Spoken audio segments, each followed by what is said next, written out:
morning, just doing a sound check on Corte. Morning, can you hear me? We can. Right. Morning, I'll leave you just to it, Dave. Thank you. And we'll turn off for now and come back in one moment and when it's ready for kick-off. Thank you, Nick.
Good morning. We are live on Court A. It's the Sunday, 2nd of April. Second day of the fourth weekend of the National League season in the Championship. It's just taking a little bit of time to get going now. I'm not sure why. Pete Taylor is the ref on Court A. We've got Nomad Knights against Eels. Holland East Riding Yorkshire, or as they present on the table. So referee just doing the toss, getting the teams in. Looks like starting lineups for Eels will be Cole Simpson in the middle, with Emma Hudson out wide, Kai Gill in goal, and Hayden Lambert the other winger.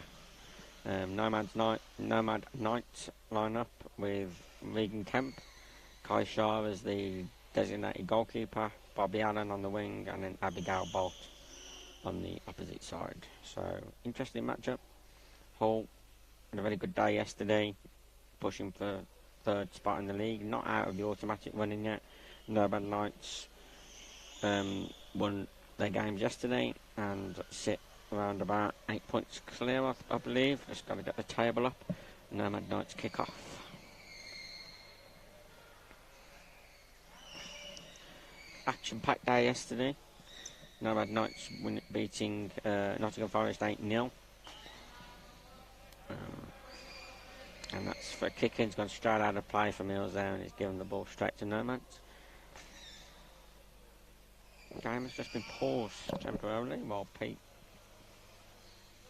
the referee, goes and sorts something out. I think he might be getting a new whistle, I'm not sure. Just getting the table up from yesterday. Bear with me, so I've got some stats behind me. Game is actually paused at the moment due to referee's ran off. He's going to get a squeezy whistle.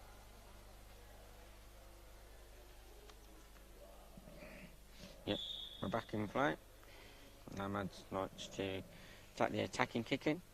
Regan Kemp down to Abigail Bolt, and it's out for a goal kick off the outside of the post. Yes, the Nomads Knights sit, they only sit 1 point clear. They're 9 points clear of third, that's what I meant to say. Nomads Knights do have a game in hand also.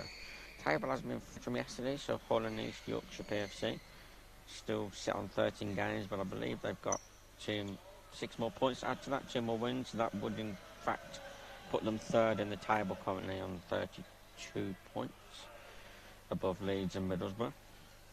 So I believe that's where they're at. Still pushing for that third spot and the playoff against the Premiership side who finished 10th in their league. Nomads Knights kicking deep inside their own half here. Bobby Allen fizzes it into Regan Kemp, and Hayden Lambert is straight on that. Winger making the first contact there with the ball's not rolling there for a good few seconds.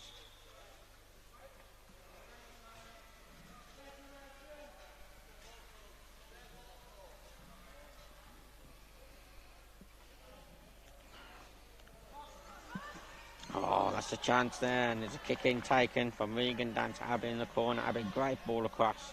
Bobby Allen couldn't quite set his chair to finish it, and I think he'll be disappointed with that. He didn't finish that.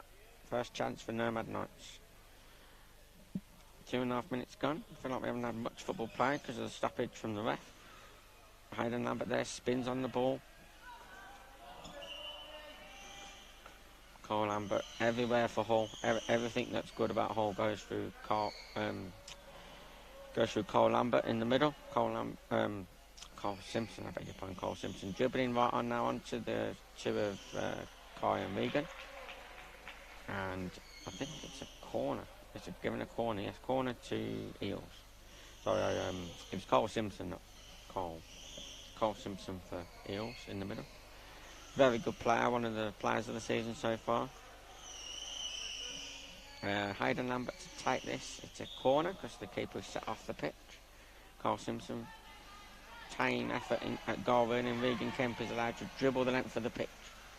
He's letting the ball run there to Abbey, who can't quite pick it off because Cole's there again. But a good flick out from Abbey, good ball from Regan to cross, spread it out wide. Bobby Allen can't quite, and that is going to be a corner to Nomad's Knights, and I might have to move, which could be tricky. Gonna going to try and move a little bit.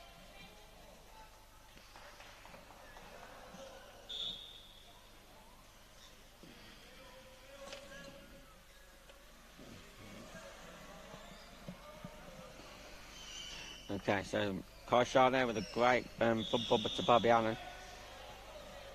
But there's a 2-on-1 given against Nomad Knights. A little bit harsh there, perhaps. I didn't really see where the 2-on-1 infringement was. Carl Simpson's take this kick in, this free kick, and that's easily dealt with by Nomad Knights.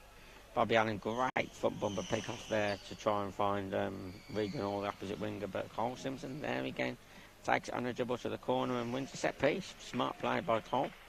Sorry there, I'm just trying to adjust myself because I had to move. Okay, Cole Simpson, and that's a great ball across. And Emma Hodgson can't quite finish it. That's a massive chance for Eels. Massive chance. That's a chance each now. One each for Nomad Knights and Eels, not taken. That was an opportunity to get the ball across like that. Past Regan and Kai. Emma will be disappointed she couldn't finish that off. Smart play by Regan, but he's let the ball run there. And Emma's on it again, foot bumper. Regan and Kai deal with that there, and it looks to be safe again. Regan brings the ball out on the dribble, looking for the pass. Of course, Nomad Knights playing the 4-out system. That's very similar to England, based on the England system. But this will be a tough game for Nomads. Eels have had a really good season. Got some very smart players. You see Emma Hodgson there blocking the goalkeeper off, blocking that pass back. Kai Gill, that's excellent. Good little touch from him on the bumper, and Carl Simpson is able to push past Regan there. That's a little bit of a surprise because Regan wore and he's nearly gone into Lee, the manager of Eels there. And it's a Carl Simpson ball, Eels ball. He's played very well so far, Cole. At the heart of everything that Eels do. Hayden Lambert as well, signing from Leeds Dynamos over the summer. Also a very smart player, Bobby Allen, one of the youngest players in the championship there, not able to keep that in play and runs it out for a kick into Eels. Not fairly even so far, as I say, a chance each, nearly 7 minutes gone.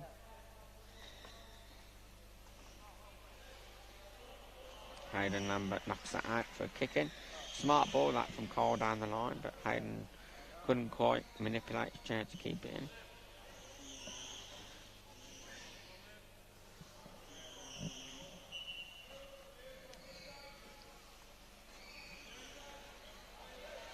Good effort from Cole there to find the winger Emma Hodgson, who stayed very high. But she was in some space, but the ball rolls out for a kick in.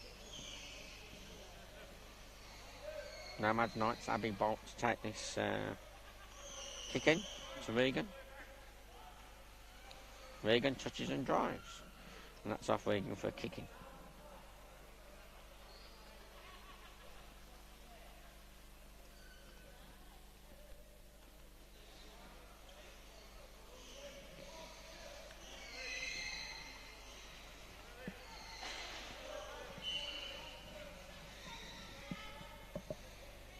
Okay, so Eels kicking, Carl Simpson on the ball.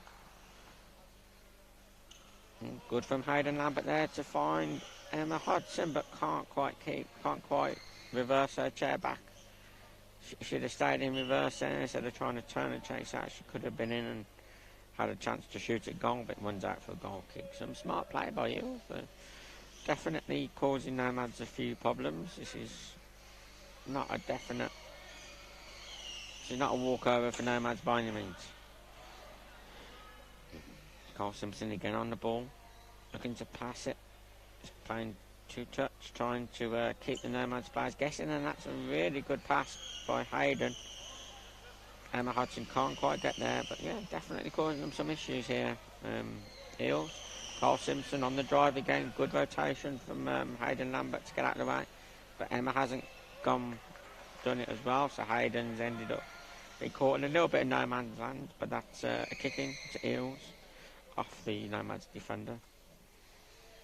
Just the rotation didn't quite click there. All three players need to rotate in that situation. Smart play by Hayden to let that one out for another kick in.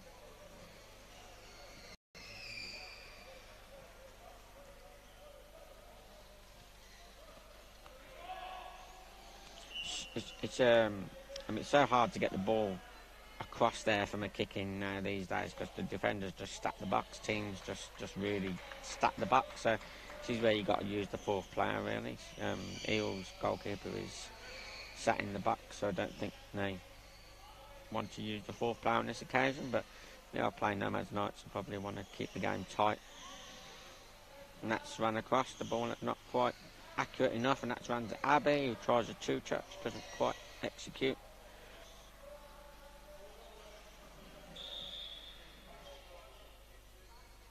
Two-on-one given against Nomad Knights.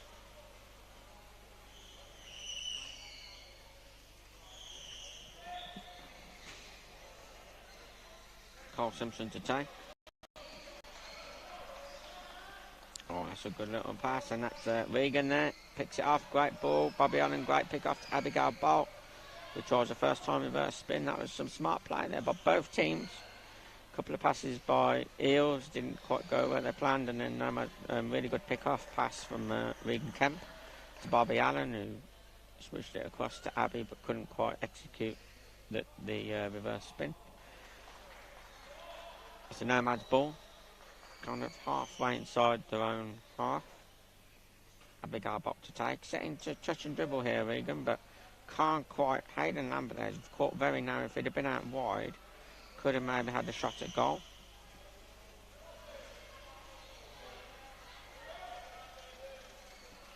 Regan's ball, Regan Kemp's ball for Nomad Knights. Very tight so far. Couple of opportunities, one for either side. And that's really good play from Bobby Allen there to let that ball run. Good chair control. I doubt he's learnt that off Brad Bates.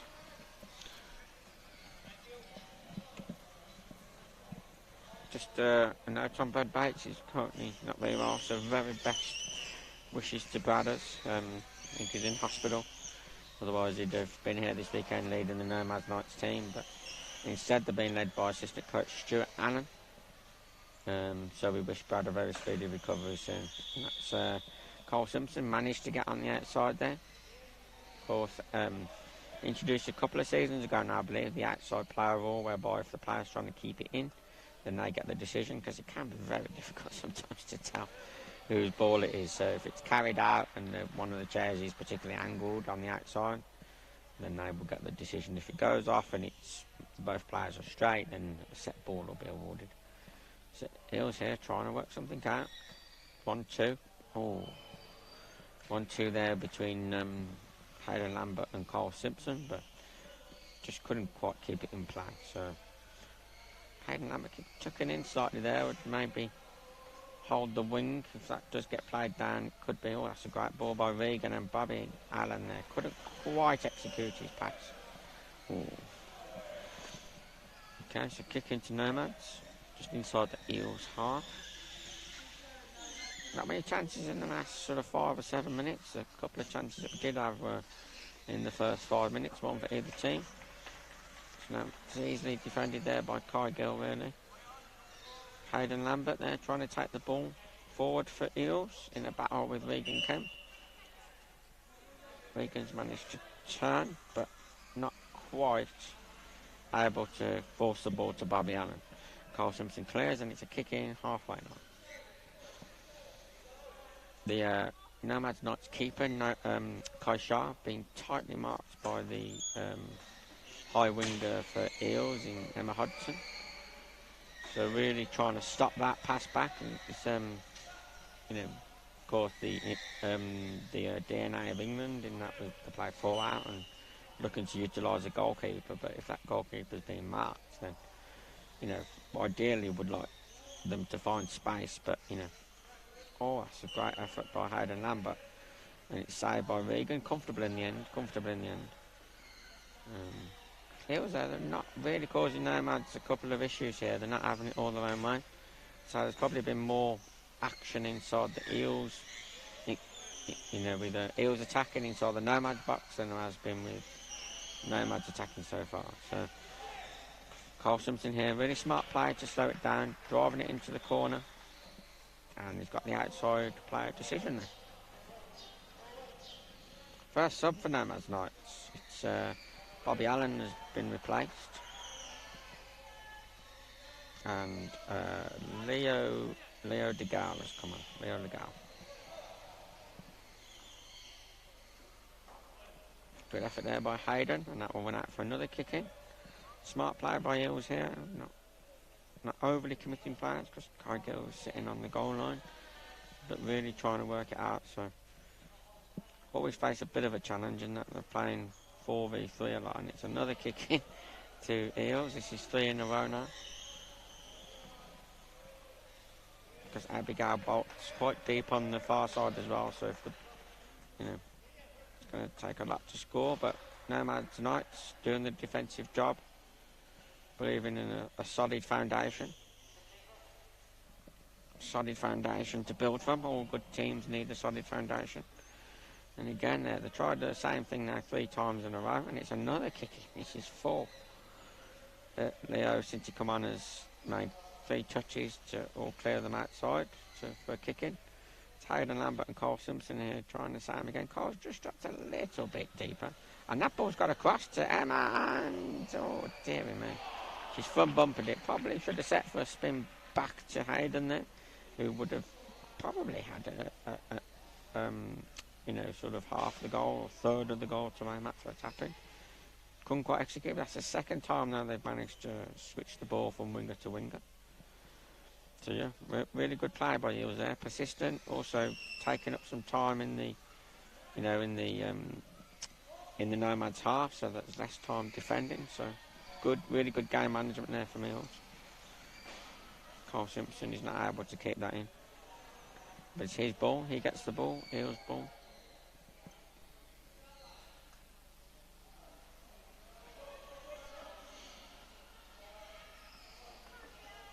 And again, Leo knocks it out for a kick in.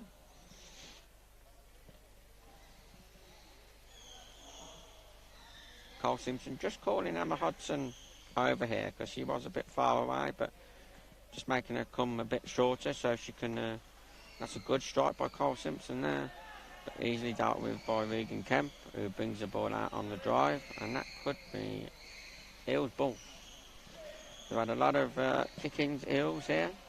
Nomad Knights can't quite kick the ball in play. Oh, and that was a good effort by Hayden there. Good pick off by Leo. Abigail Bolt takes the ball down the line to take it into the corner, trying to work the flick out. Hayden there passing back to Cole in a bit of a dangerous area, but Regan was straight on it. Probably wasn't the right pass, and it's a Nomad Knights kicking. And again, it will go out, similar to what we had with Cole Simpson a few minutes ago. This is now a little bit different. Regan Kemp trying to block off. Abigail Bott will look to fizz this ball across to Leo, and she's managed to get it past Regan, but Cole Simpson is there, and he brings the ball out, and he's one-on-one with Kai Shah, who deals with it and knocks it out for a kick-in. Just could have been slightly caught out there if it hadn't been more organised. Hayden Lambert setting Cole Simpson. Good ball by Abigail Bolt there. Didn't work first time, and that's a brilliant ball into to set Leo DeGale, and Leo DeGale there probably should have had a go at taking. But in the corner, looking to flip back to Regan, who's got a lot of space there. Kai Shah is also up. Regan gets the ball, trying to play back to this side, manages to get the kick in as it just nicks off Cole Simpson. Leo DeGale looking to take this kick in now, number 14.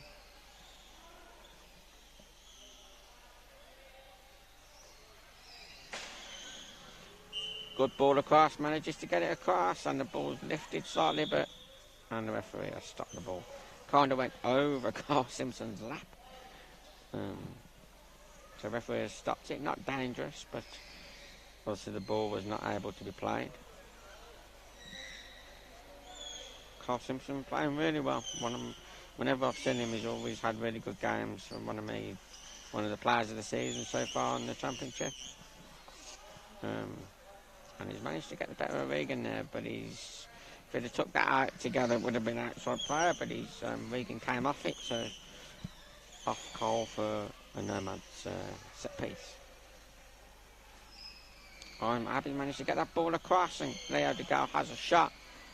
Could he have gone back and chosen another option? Could he have gone back to Regan Kemp? Cole Simpson, though, he's absolutely everywhere. He's really defending well for Eels, and he's won another kicking.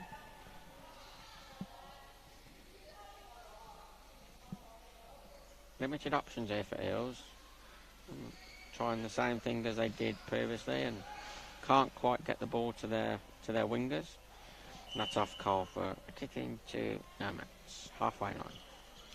Just 30 seconds to go in this first half. It's gone quite quick, no goals. Very tight game. Two teams who players know their roles and responsibilities.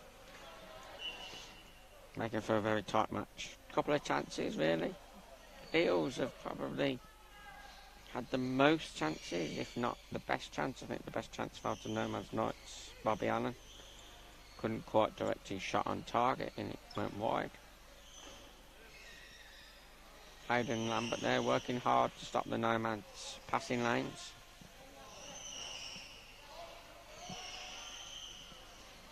Great contact by Abbey, couldn't quite find Leo in this, but he's managed to pick it back to Kai Shah to retain the ball.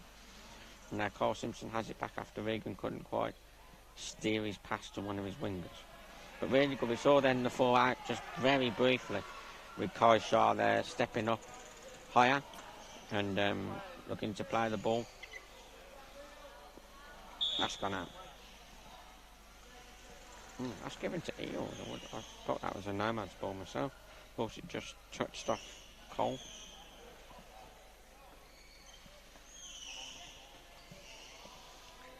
But basically half time now at the referee's discretion. And that's half time. 0-0. Very tight. Eels will be very pleased with their first half performance. I think Nomads will be slightly disappointed. Maybe a little bit frustrated, but 0-0. Second half to come. We'll see if there's any changes. I think maybe Nomad Knights need to utilise the 4th player just around when it's set pieces around the box, just to have that further option. But yeah, 0-0. We'll be back in a few moments' time. Thank you.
welcome back. Second half. Nomad Knights v Eels. First half, very, very, very tight. Not many chances. Maybe one chance each, which came in the first 5 minutes. But other than that, a lot of, there's been a lot of attempted moves and that, but it hasn't quite worked out. Teams really cancelling each other out so far.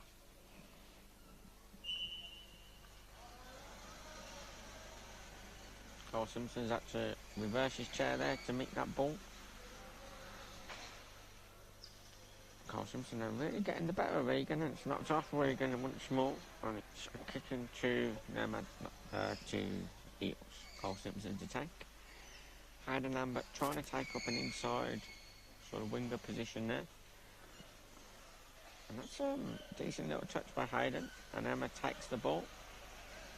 Keeping it very tight there, she's not able to get a chair around that, and that one's out of play. Probably should have done a little bit better there in terms of chair control and keeping that in play, but kick into Nomad Knights, but deep inside their own half. Abigail Bolt to take.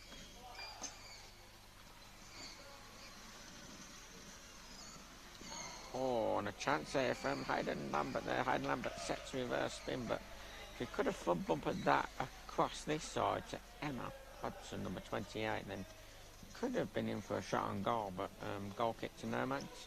Emma Hudson here really staying high, almost playing a 1-2-1. Eels are at the moment. And that ball is a good ball by Regan. That's managed to get it out to the goal, but not managed to rebound and score on the other pitch against Manchester United, and a big cheer.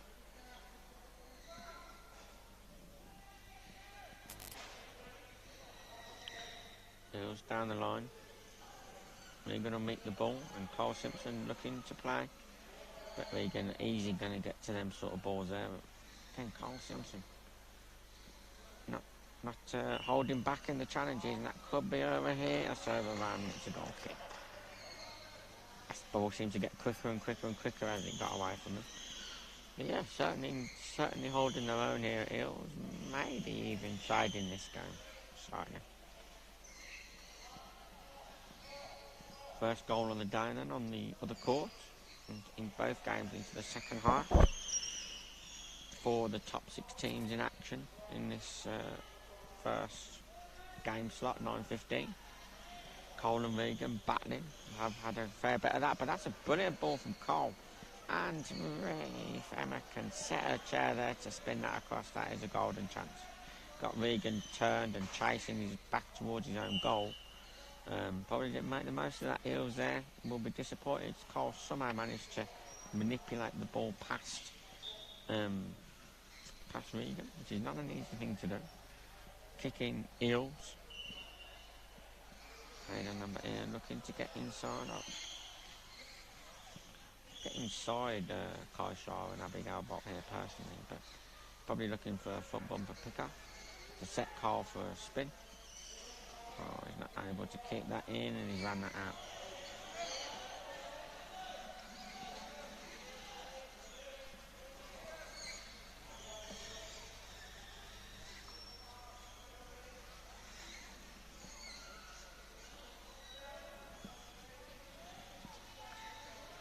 Lots of dribbling at the moment.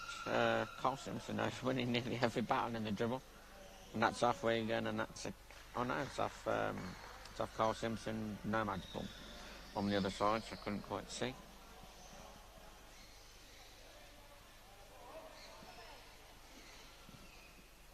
There we go to take this. Emma Hudson again, sitting on the goalkeeper Kai Shaw. Not really had much impact on the game, but clearly being well marshalled by the Eels winger. Cole Simpson here again, looking to take the ball down deep into the corner, but now he's out of position, and he's probably one of the furthest players up the pitch, but Hayden Lambert's done excellent there to get back and cover for Cole. That's a 2v1 against Nomad Knights. Eels ball.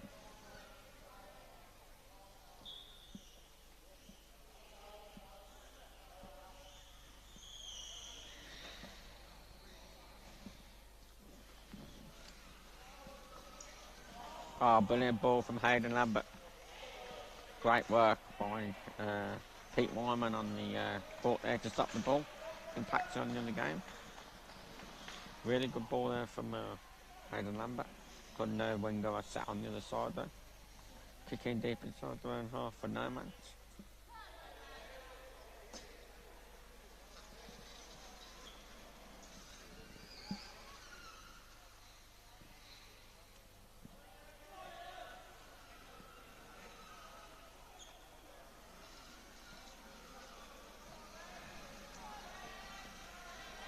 Regan using his force, Bornis to roll there. Using his force to get past Hayden Lambert and try and get Nomads moving here. Tries to flick out but can't quite manipulate it, and that'll run out for a goal kick. So another attack goes begging.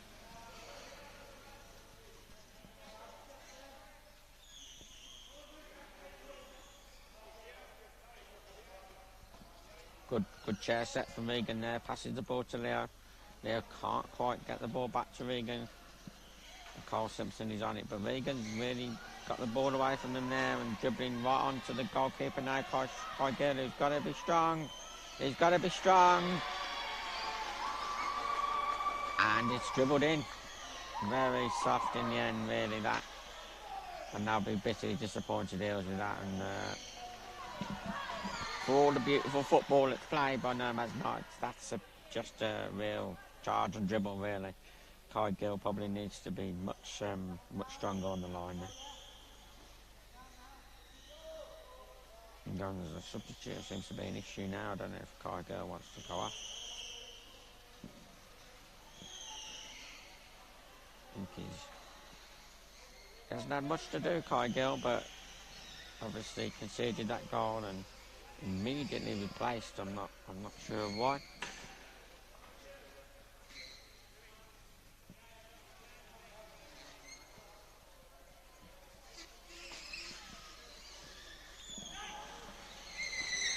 That means a change of goalkeeper, perhaps, I think. I don't know who's going to go in.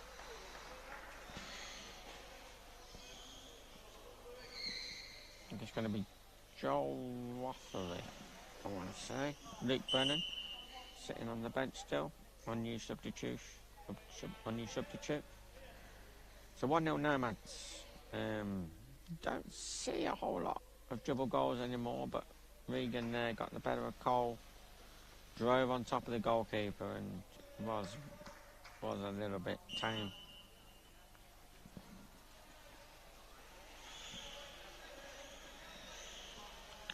Cole will be disappointed. He's played very well, exceptionally well.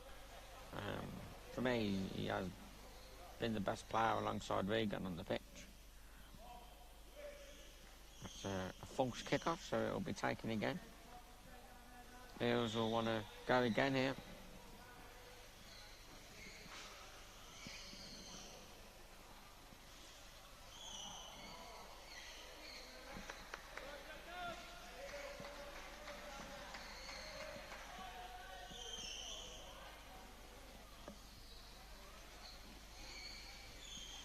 Okay, so to now change keeper for Eels, Joel Wathery, in place of Kai Gill.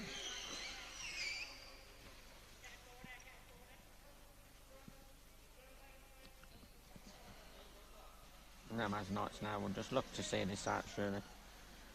11 minutes to go. It's not been the best game all weekend, but Nomad Knights finding a way to win. Cole Simpson here really getting the better of Regan again. He needs to kick that in, really. That's off the post and it's a goal kick.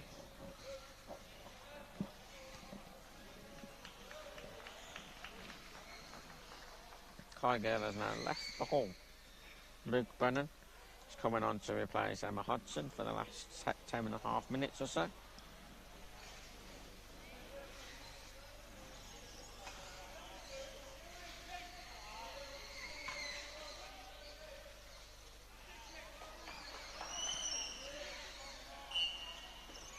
Oh, it's a brilliant hit by Cole Simpson, and Hayden Lambert, if he'd have connected with that, it could have gone anyway. Would have come towards goal, that's for sure. Eels aren't out of this. If they can manufacture a few passes, they can set up a few opportunities.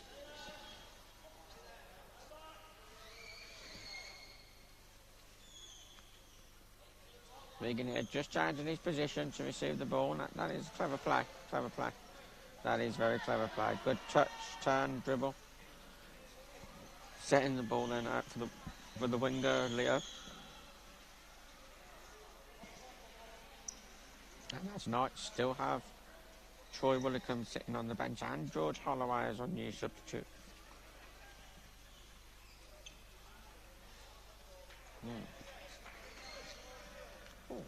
Thought that could have been a corner there, but already deemed to be out when it hit Kai Shah's chair. Back bumper.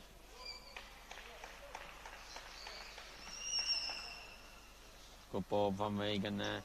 Set back to, and that's a good passage of play. Can't quite kick that in, Hayden Lambert, and it's a kick into Nomads. Just under 9 minutes to go.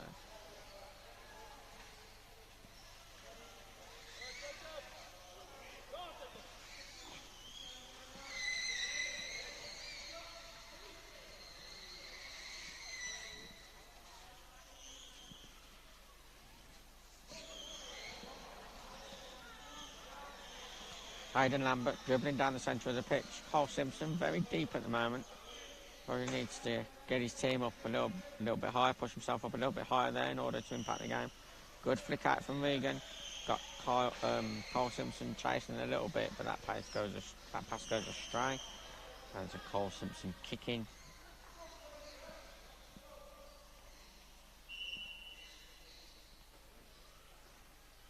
Good ball from Luke Brennan there, out to Hayden Lambert.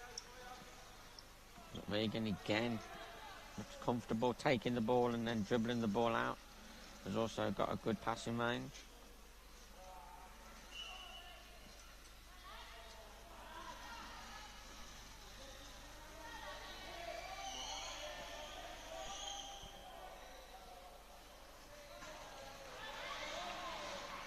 Oh, that's a great ball over, and it's 2-0. Good combination play. Abby, Regan out to Leo, who finishes it off. 2-0, and you got to say now that's the 3 points for Nomad Knights, and it's been a battling performance. We managed to find a way second half to get the goals.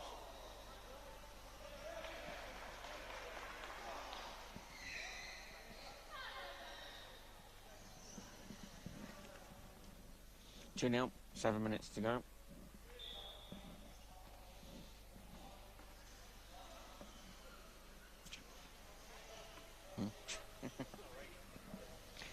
The ball's just flung and hit somebody.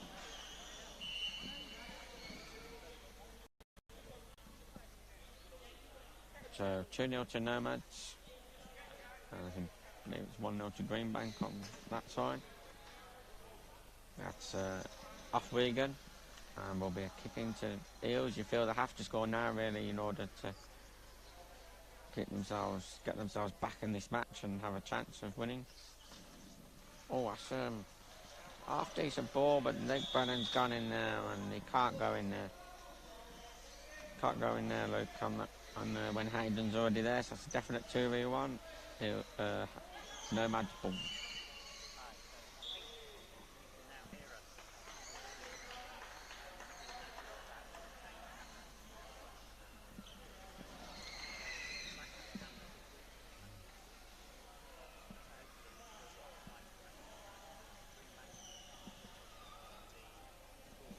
5 minutes to go, or 5.5 minutes to go. Kai Shah to take this goal kick. This will still leave Eels third, I believe, but Greenbank are winning on the other pitch. Just trying to work out the table. I don't think it's fully been updated yet. It has, so yeah. Hull and East Yorkshire third before this game on 32. This will keep them on 32, but Greenbank will move to 24 because they're winning on the other pitch. Still 5 or 6 points behind the playoff chasing pack.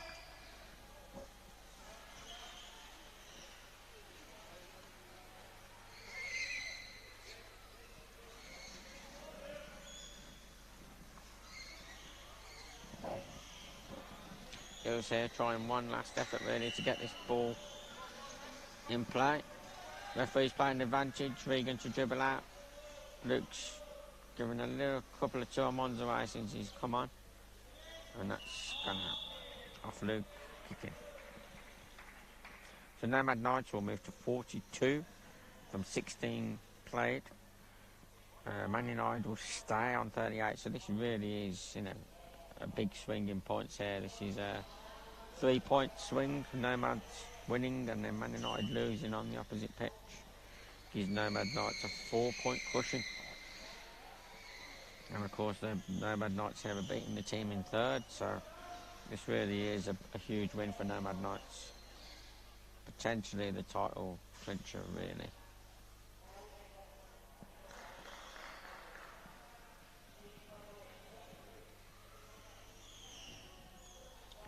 Four minutes to go.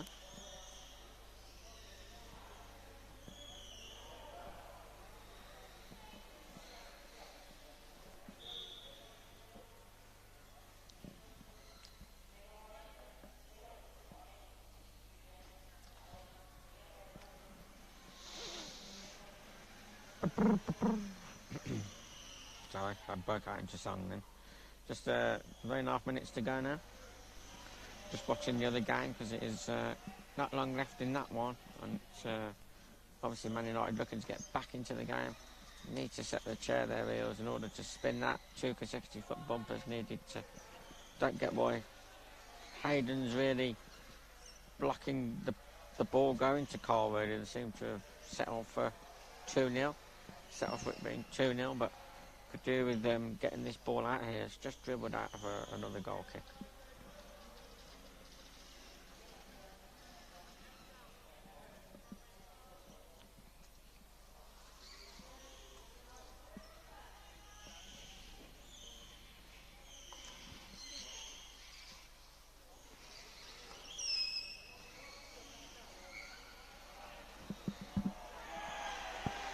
I believe Man United have scored equalisers, 1-1. That cut the gap to 3 points at the top. I do believe they're going to play each other soon. So we'll try and look at upcoming fixtures as we just count down for a couple of minutes of this game. Nomad Knights are playing Greenbank later on. And Nomads also have Sale. To come to 3 games today for Nomad Knights. The Greenbank game won't be easy. Later on, so Man United could potentially be a huge point for them.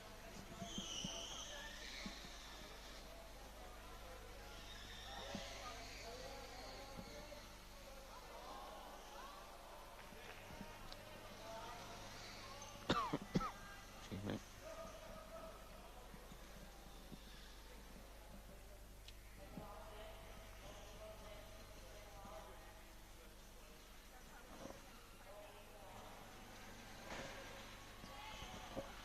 Greenbank will move to 22 points.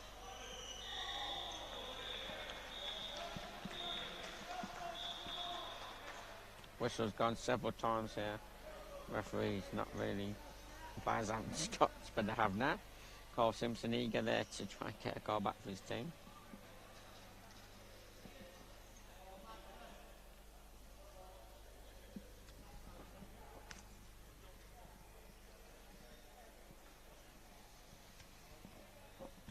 So Manchester United still will be comfortable in second place. Hull Eels do have a game in hand. So Man United would sit 39. There'll still be 7 points clear of Eels. So potentially the top 2 look fairly well set. Go on, Cole. Flick this out, flick it out. That's it. Good stuff. Swing it over. Oh, that's a good effort, Cole. Well done, mate. Corner to Eels. Right in front of me.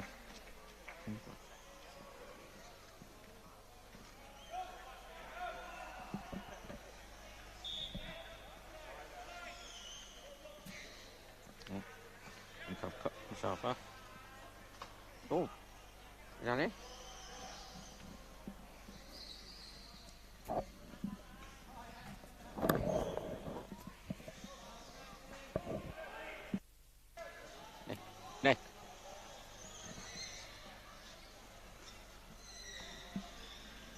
had to move for the corner. I think it's come up. Can't hear anything. I think it's come out. You can't hear him. Don't know if I'm live or not. Okay, I'm live still. It went very quiet there, and I think I'd pulled it out of the socket, but I had to move for the corner to be taken.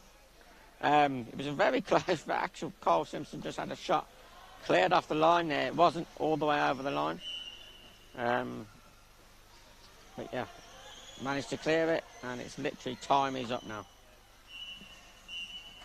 And final whistle has gone on the other pitch, 1-1, Greenbank and Manchester United. And this game now is in the final few seconds. It's got to be full time, really. It was played well, yeah. It was played well, and Nomad Knights have had to work hard. 2-1 to who? To Man U. Man United 1-2 I beg your pardon, on the other pitch. I missed the goal, and it's finished here. Nomads 2, Eels 0. Very comfortable second half, but very comfortable second half. You see, I knew I was disconnected. Yeah, so Nomads 2, Eels 0.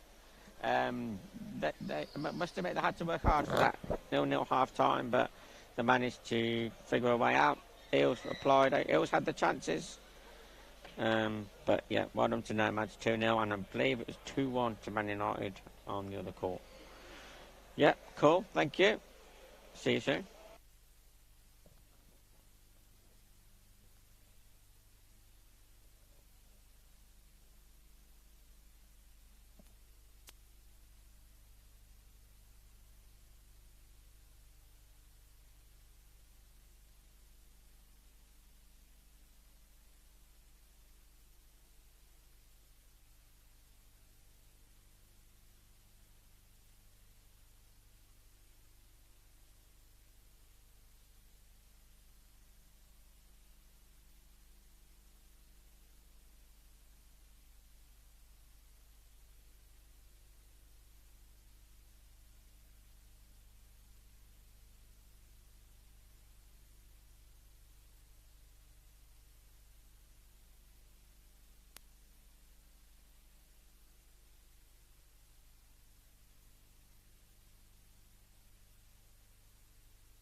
So I'll do the switch for you. So Yeah. you won't have to worry about that. Thanks.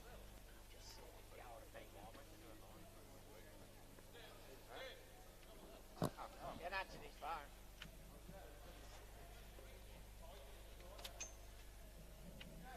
Ready? Yes. Excuse me. So I've got these forward. Who are we doing? Who's playing? do you want it behind you? Sale in Norwich. So I'm going to have to do both the switches for you, just because they're distant. Is that annoying you? Where? What's wrong? Look, the wires. Pulling Behind you. Give me, Is that better? yeah, that's okay. Are we live? So you're not live yet. Tell me when you want to go live. So this is Norwich, Sale. You know all the players? I definitely know all the Sale players. I know most of the Norwich. What's that? Henry Barnard. Henry Barnard, D. Joe, Jack, and Dan. Dan Holt. Sam Turner isn't playing, is he? No, he's ill at the moment. Interesting stat about Norwich. You've got some interesting stats about him. About Norwich, they're the only team to beat you and Norwich Nomad this season. They're beating you both. Oh, yeah. You can start your chat, okay? So, Knowledge is the farmer. right, ready, Dave? You're on. Hello everyone, good morning. I'm back again by popular demand. Barris. I had a bit of a technical malfunction in the last game, so sorry I got the score wrong. Barris, you won 2-1, didn't you? We did Called it indeed. 1-1. Oh no, got a second goal to come back I'm against sorry. Greenbank. Because I only heard 2 cheers, so. Anyway, welcome, how are you? Good, thank you. A bit tired after that Greenbank game, but No. it was Yeah, a difficult good win. second half. Good win. Coming from behind is always a good win. Yeah, it was a poor goal to concede. It was a mistake from me letting it go in that gap, when they played in the line. Yeah. But it happens, I guess, and just gotta You come play back through and it and won, come back. So that must be very satisfying to come back and win. Yeah, it's definitely a relief. It's nice to get the 3 points, and 3 wins on the bounce now, so we'll take that. Fair play. Fair play. Um, You are, I'd look at the table and you are cementing that second spot. yeah, promotion has to be the main aim, and we will then, if we can put pressure on Nomads, then we will, but... Okay, so we're kicking off here. Court 8, Norwich against Sale. I'll run through the Norwich team. You can do the Sale. And I'm going to get a touch, an early touch here. I'm going to get a touch. Oh, yes. Great touch, Dave. Okay, so we've got Norwich in goal. We've got Hannah Murgatroyd. We've got Mike Coleman. We've got Henry Barnard. And we've got Johan George. Barris, you want to run through the Sale team? You know them well. For the Sale team, we've got in goal, we've got Daniel Holt. In the centre, we've got Jack Hassan. And on the wings, we've got Joe Ritworth and David D. David D. I called him Jack D yesterday. I didn't know his name. I was like, D. Jack. I just said because we're shaking hands after we played them. So interesting fact about Norwich, Barris. They're the only team to beat both yourselves and Nomad Knights, who are the top 2 in the league. Yeah. Norwich are like 9th, 8th in the league, so they've only won 5 games, and 2 of them have been against you and Nomad. So. Yeah, they definitely have the ability to cause an upset, as well they did against both of us. I remember watching Nomad's game, and I remember playing in the game that they beat us, and they're just a solid team and they can hurt you. Yeah. So. No, that's true. That's true. Fair play. So Norwich Sale, not 9-3-10, I think this is. So we've got a new referee in this game. I think it's his first ever game. Some cable some chair has malfunctioned. Johan George's chair. Looks like it's malfunctioned. So I'm just trying to read a message here. Good luck.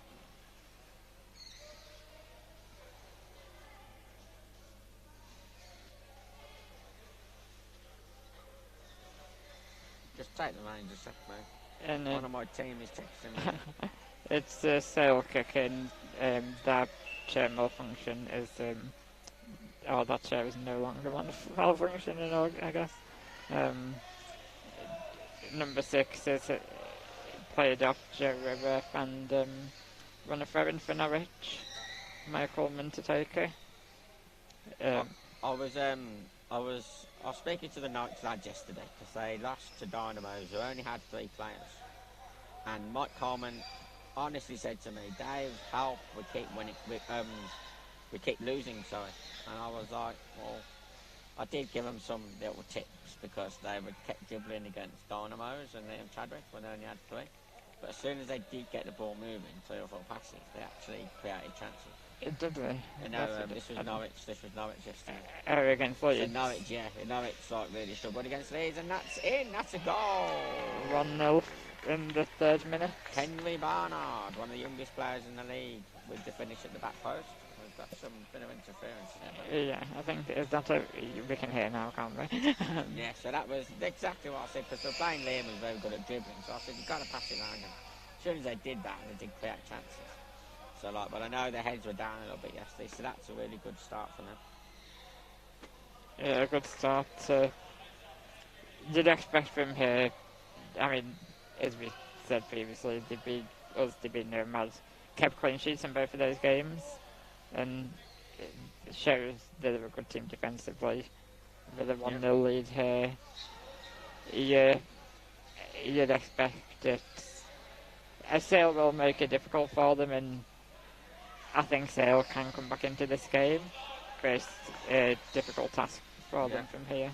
Yeah, they did play well against Dudley yesterday. They did. We're only 2-0, and they did have some chances.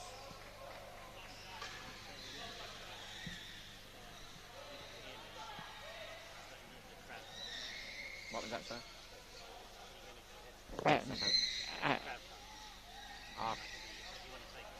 Okay, yeah, brilliant, yeah. Brilliant.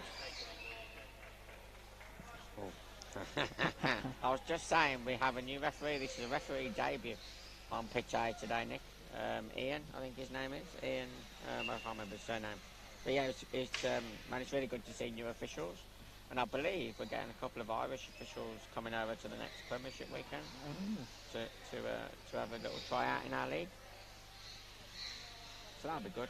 Shows development.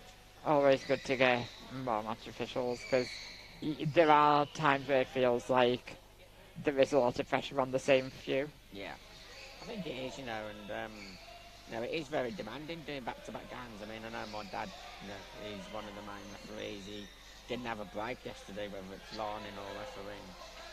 So, yeah, always good to get more numbers in.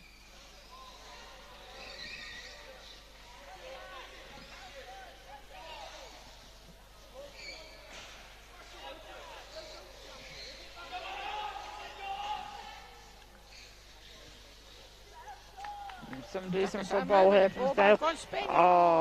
If he connected with that full spin, that meant he on in the far corner. That was a good little move then. Jack Hassan, I like Jack Hassan as a player.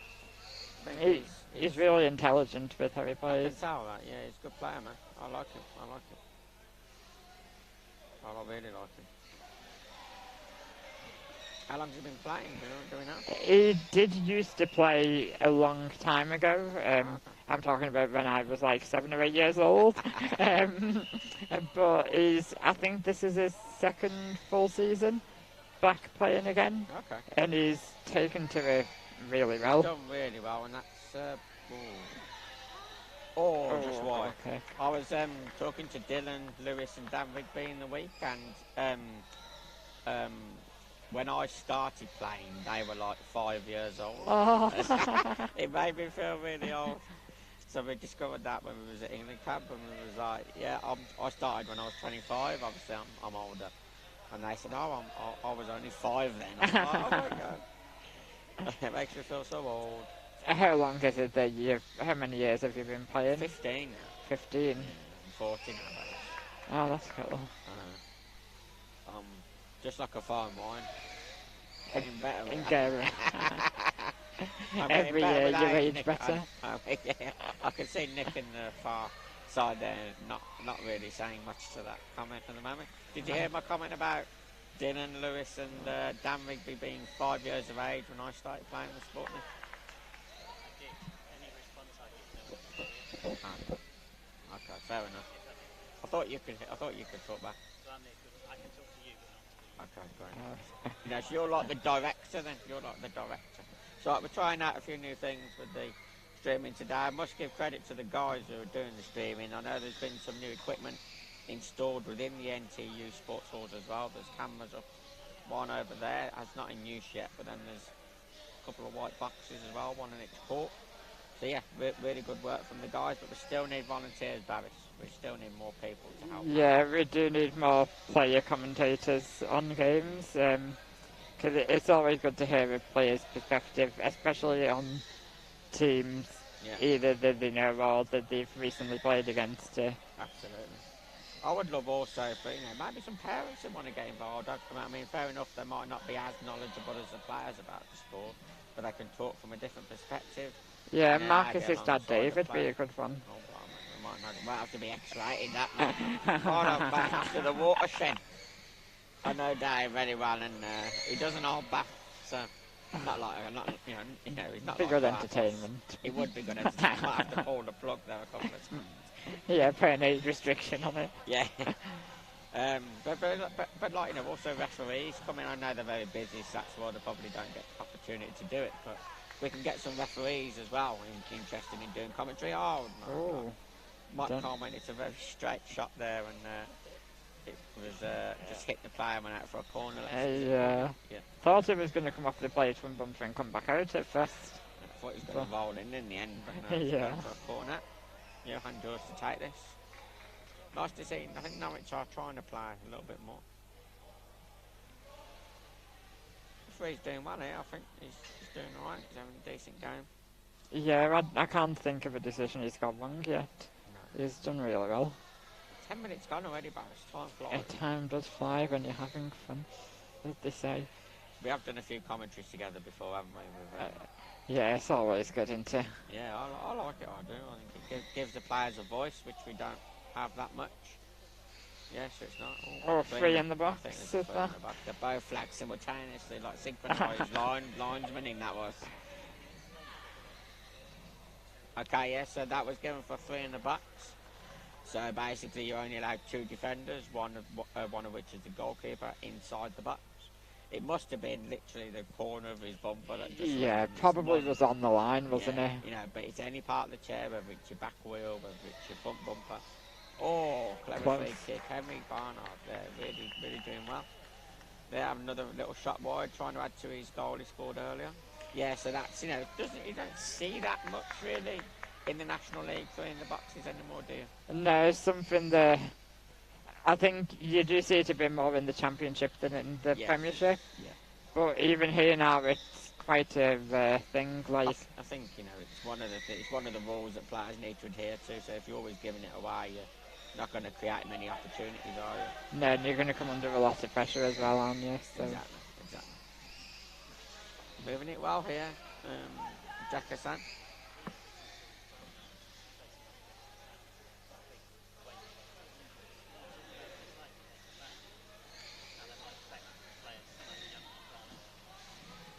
Okay, yeah, so we're just looking around the pitch and just looking at Jack Hassan, who Barris, you said, is back in his 2nd season in the sport after playing previously.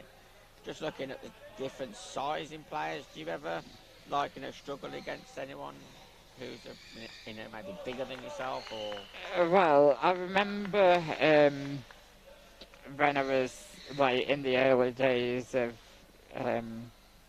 a couple of years into when I started playing my 1st season in the Nationals. I was a 10, 11-year-old kid at the time, and playing against 20, 30-year-olds and whatever. And sometimes you'd find it intimidating, sometimes not. For me, it depends on your confidence in yourself, and also your current form as well as a big one. Because when you're that age, your form is what determines your confidence, really, isn't it? I mean, not personally, I don't think it's a huge factor. There are larger players, I'll say, that that do have pushed me out of the way. And I've watched one this morning. Don't really want to say a name, but it's not a big issue, I don't think. I think it's more about the technique of dribbling. Yeah. So, if you're pushing on the right part of the chair, you can get past anyone. I mean, I'm only 4'4", but I don't do bad, you know what I mean? Oh yeah, it's, if you, just been asked a question about if a player gets hit. I mean, if it's a larger player hitting a smaller player, then that can sort of impact. But there's no physical contact. It's just all obviously onto the chair. The chair, kind of takes the force of that contact in many ways. But you do feel it. But I've not known any major injuries of you, Barris. No, not that I can think of. Collisions or especially with the strike bars now feel a lot safer than the older chairs did. Or a good save from really Jack. good save. To be fair, that was an exact replica of the goal they scored, but Henry couldn't quite finish that off. I mean, if you look at the Premiership, often the players that are smaller are the most combative. Marcus, Bubba, myself. Yeah. I'd say we're the toughest players in the league, and we're all on the smaller side. Yeah. But we've probably got extra weights in our chairs. Yeah, got some weights on the back To wheels. compensate for the, getting past the, the likes of, not even John Borden really is that big. He's just taller. He's not, Yeah. big in terms of mass, is he? We're trying to drive this in here, Mike Coleman. It's a goal. And now he's scored a dribble goal. He won't stop dribbling now. Yeah, I mean, see that for the rest of the game, another couple of those So attempted. who then, Barris, let me ask you, who is the toughest opponent you've ever come up against? I've ever come up against. In terms of physicality In terms and of also talent. In terms of physicality, honestly, I've not struggled as much physically as I did this one against Greenbank. Okay. I can't remember his name, the one with the white bumper. He was, he had the beating of me a few times. He's, I can't remember his name. Is it Jacob Butchbat, maybe? It might have been One him, of them, yeah. One of them. I think it was him. Yeah. He physically had the beating of me, and I've not really experienced a player having the better of me physically before. I mean, I'm not a physical player, but I can usually only be with just in the ring from me at one point. More about the finesse. Yeah, just about being a bit cute. Yeah, but there are larger players that have caused issue, but generally speaking, I mean, like you just said, if you've got really good chair control, like that Jacob Butchbat, he isn't big himself, but he's tough. So he goes in hard on the chair, and there's nothing wrong in that as long as you're doing it to the right part of the chair. Yeah. Obviously you can't ram into the side of anyone, but But when the ball's there, the you can do bumper to bumper. And in order to get that outside player and to win the kick-ins, you have to have that. I call it positive aggression. Yeah. It's not being aggressive to be dirty and to hurt them, but it's being positive to sort of win the ball and retain the ball.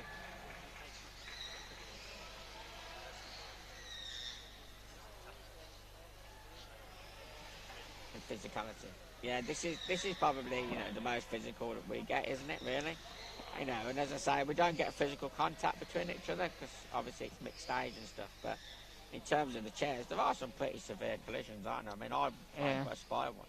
I actually went head on with somebody else. I wasn't looking when I was going back. Oh, yeah. I was looking this way and I basically collided into Jordan Williams. I was full on. From bumpers, impact, everything. yeah, Oh, literally yeah. smashed and I was like, Jesus, literally like, it's like someone pulling out on you if you drive, or I don't know if you drive a van or anything, but someone pulls out on you and you really have to stop quick. Yeah, Quick, and it's like, it scares you, doesn't it? Yeah, it just gives you a bit of a shock. Gives you, yes, a bit of a shock. But it's like that, the impact, I'd compare the impact to something like that. Yeah, so, but not, I think there is a physical side to the game, but it's more to sort of, you have to do that these days, especially in the Premiership. I know Newcastle, they're probably not known for saying this, they're quite aggressive, let's say. Yeah. So there's teams like that. I think Greenbank are the team in the Championship. They've got that physicality and they're aggressive, are they? Yeah. In a good way. In a good way. It's in a good way. This is not a negative way we're talking about. This is purely just the playing style, really. But I can't think of any dirty players. Can you think of any dirty players? Not really. There's players that can be a bit sly, like just hitting the ball away after it's been taken, stuff like that. Yeah. But, I mean, that's something I think a lot of players do, isn't it? Well, the record holder, we have a new record holder, by the way, another new stat for you. We have a new record holder for the most yellow cards. Oh. And that is Daniel Kay of Aston Villa. Oh, really? He's overtaken myself and Rob Thompson. How many yellows is he on? Yeah, he's got 13, 14 now in his career. He's actually banned for a game. We've got 3 this season.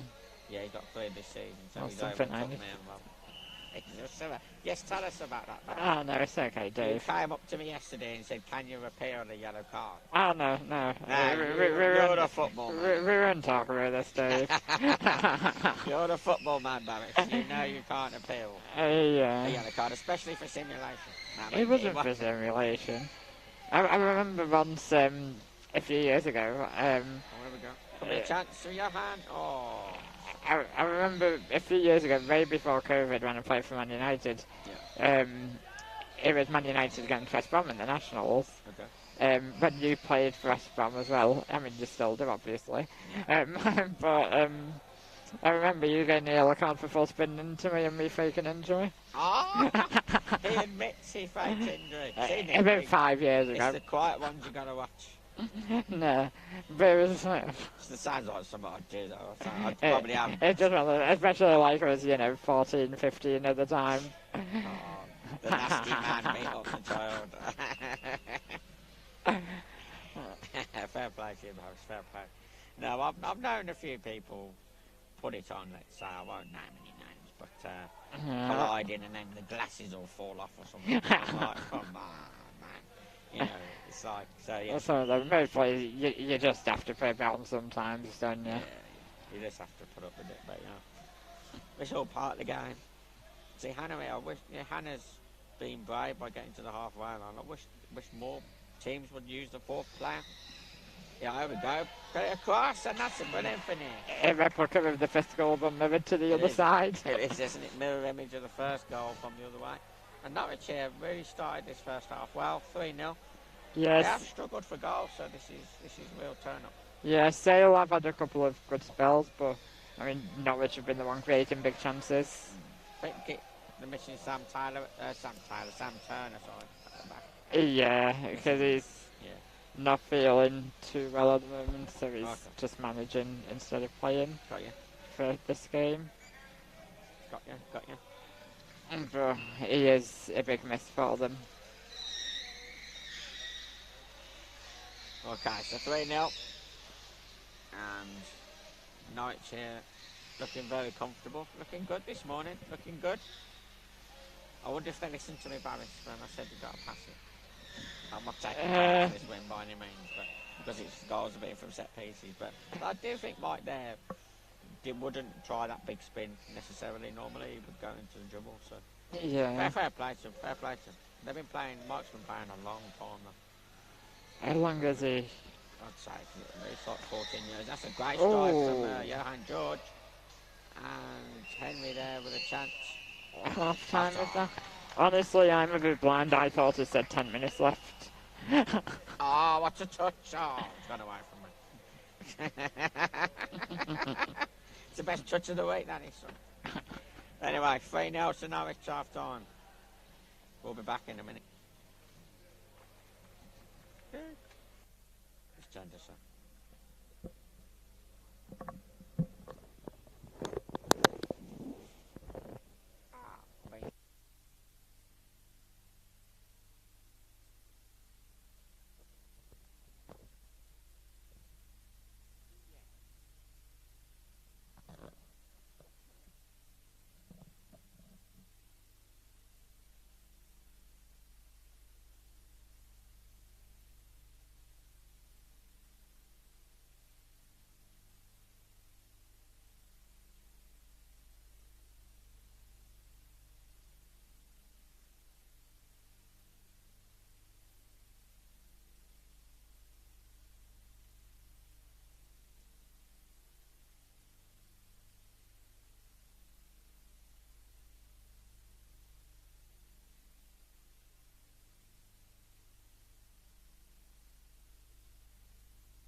said that word. Thank you, Nick. Just got my arm. Yeah, I'm alright. Are you alright? I'm okay. It'll do for now. Might have armpit sore from the wire. It's an inch under my armpit. Is it just cutting your armpit? Cutting my arm circulation. That's alright, yeah, alright, mate. So, I'm literally in the middle of the whole Man United team here. I feel like you're trying to get me to sign a contract. yeah, I think, you know, a good contract offered at the end of the season. Can't pay you anything. What about expenses to get up there, man? 2 hours from me. You know, I'm doing the same, so tough luck. Just do it yourself. Are you in, are you Birmingham based? Yeah, I'm in Coventry at the moment. So, yeah, sorry, Warwick University. Yeah, so 2 hour journey every week. But it's worth it. It's good to go down there, or up there rather, train and be here today. Well, I mean, it's nice here, 45-minute drive for me this morning. So it's not Well, too bad, is it, morning. from where you are? No, it's a nice drive, really. M42 and then... Yeah, so, no, fair play. Oh, David's done well there. David D. He's taking a ride. David De Gea. He's the best keeper in the Prem, and you can't tell me he's not. Are you a Man United fan in mainstream football? I am, yeah. But there's no arguing, he's the best shot stopper there is. Apart from many years. Checking he'll sign a new contract? 100%. Good from Jack there. Oh, Good great from ball Mike. from Mike. Oh, that was good football all around there. Jack tried to make that pass. I love it when players play off the opposition's pass, so you can set your chair. Okay, bad pass, I'm having that. And that's what Jack did then. Really good. He's right in front of us, Jack. Does he have enough room? I think there's enough room. I think so. If not, we're in trouble. And sales manager Sam has come to join us, or maybe he's to not. join us for a pre-game, a pre-game, a mid-game chat, more not. Ryan Dack is on now. Mac is taking it into Jack. Ryan Dack, formerly of Teesside and Middlesbrough, and Wyman's ringing me. I can't. He's on the pitch on that side.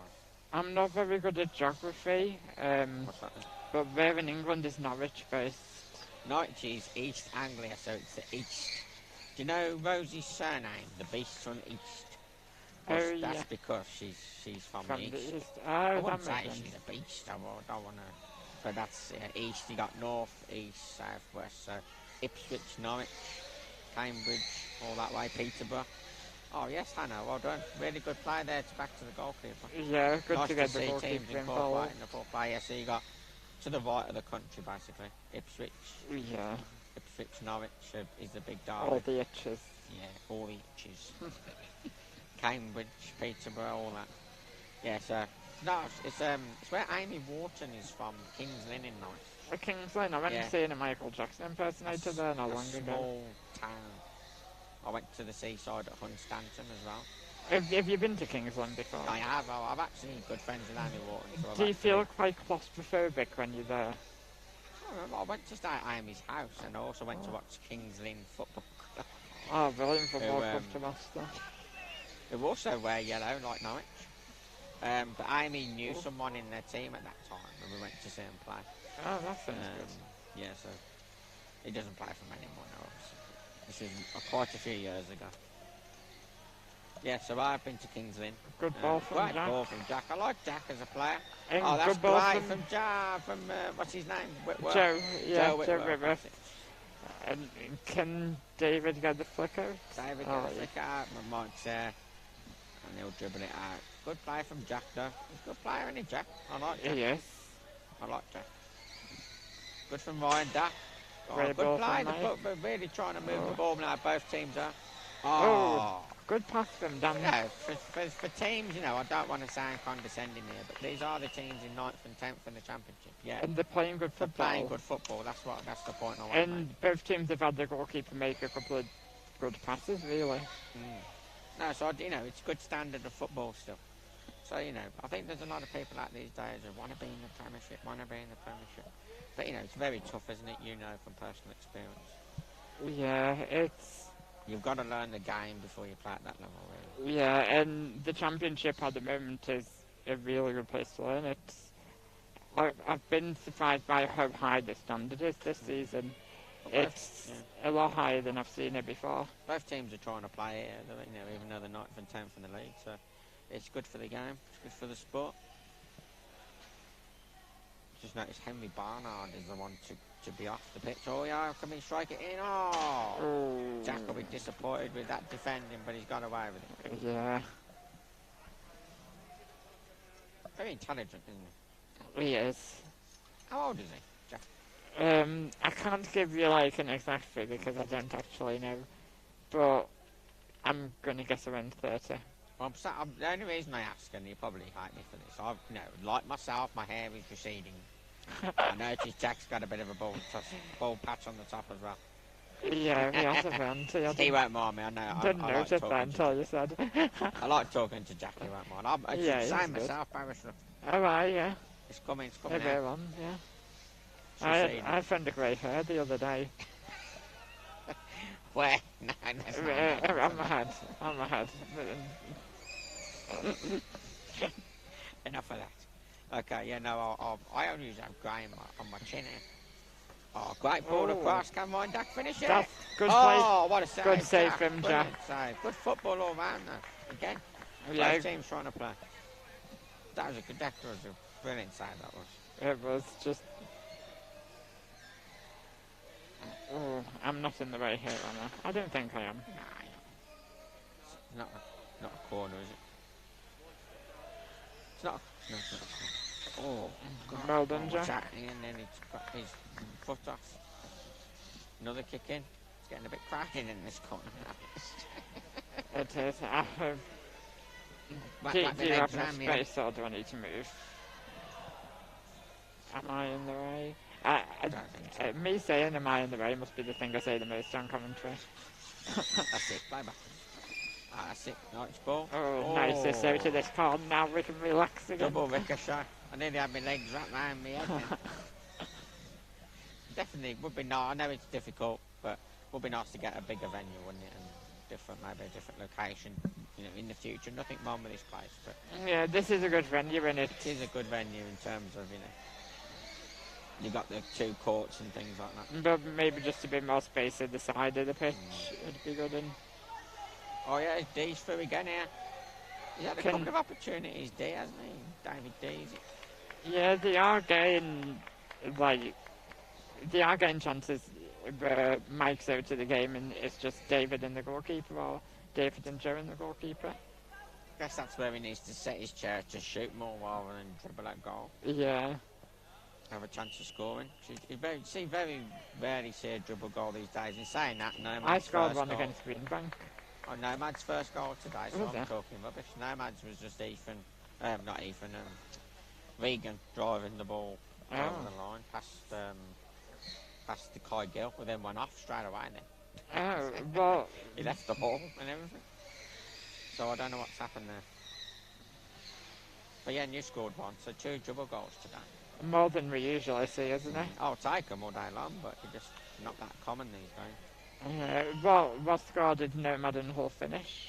2-0 to Nomads, but Eels played well, First half, they had a chance down here, but the shot went wide. If they'd have set the chair properly, it could have been a goal. So was hoping Cole for Simpson a Hull really win well. or withdraw in there. What was that? Was hoping for a Hull win or withdraw in there. Hull played well. They? Cole Simpson played really well. He was a bit unlucky, to be honest, to be on the losing side.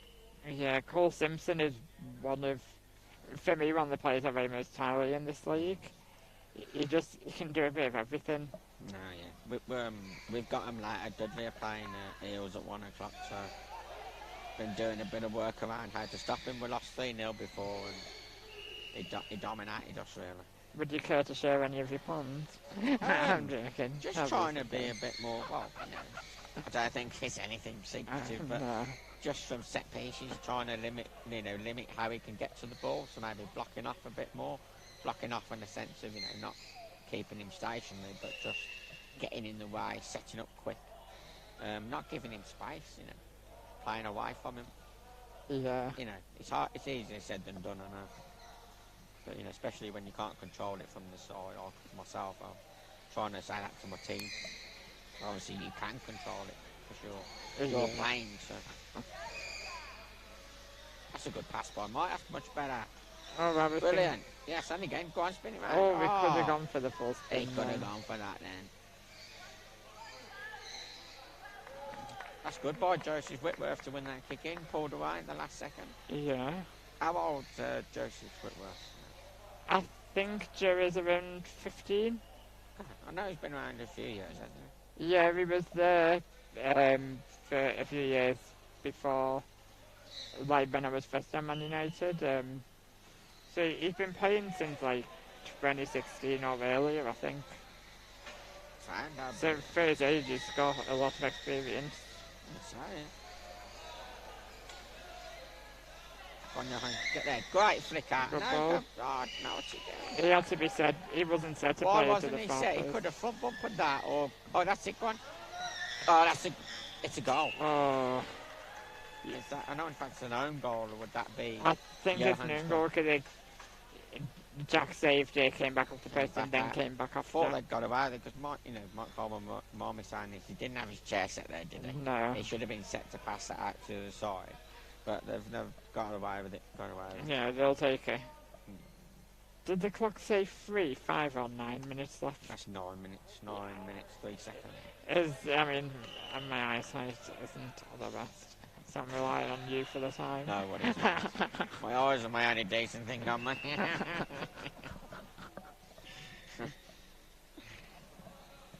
Henry Barnard's going back on, Johan George giving a rest now. I want to see the young players play, no offence to the older ones, but I had a 12-year-old here yesterday.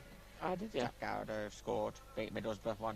And he scored the goal. Jack Gowder, yeah. Oh, that's good. Mate, he got classified yesterday morning and played every game. Really good player. That's good. What happened for your goal against Middles? Because I had a look on the stream, but the stream. I know, I I'm couldn't see devastated by it, mate, to be honest. It's such a good performance by Dudley, really, for me, a big game for the team. You know, I think we've got a bit of a 7th in the league now, so for a new team, I don't think we've done bad. You know, there's only one existing member from Dudley. Our goal, what was our goal like now? Oh, it was basically, I don't think Middlesbrough were at the races fully. But we just started really well. We scored after like 3 minutes. Started like a house on fire, moving the ball left, right. And then the goalie made a mistake. The goalie kind of went to drive it out, but kind of miscontrolled it, and then it went to our winger who just put it in. Oh, So it was a bit of, wasn't a build-up as such, but we put a lot of pressure on them. yeah. Put them under a lot of Like pressure. forced the mistake. Umar was very good. But I didn't think many of the others had a good game, really. Didn't think Cat played that well, in particular. But we were good. We were setting up solid. I got all 4 players back, and then wingers releasing and stuff to limit the space, and they just couldn't break us down. So That's good. yeah, I'm really pleased. Big win for us. Big win. Yeah, I think Middlesbrough might be a bit disappointed because they have had a really good season and they have got a young team as well, haven't they? That was the first game they've lost in like 10, I think. Yeah, because I know they beat us last time and they were. They won 9 on the banks. Yeah, which is impressive, really Mad impressive. at any level, really.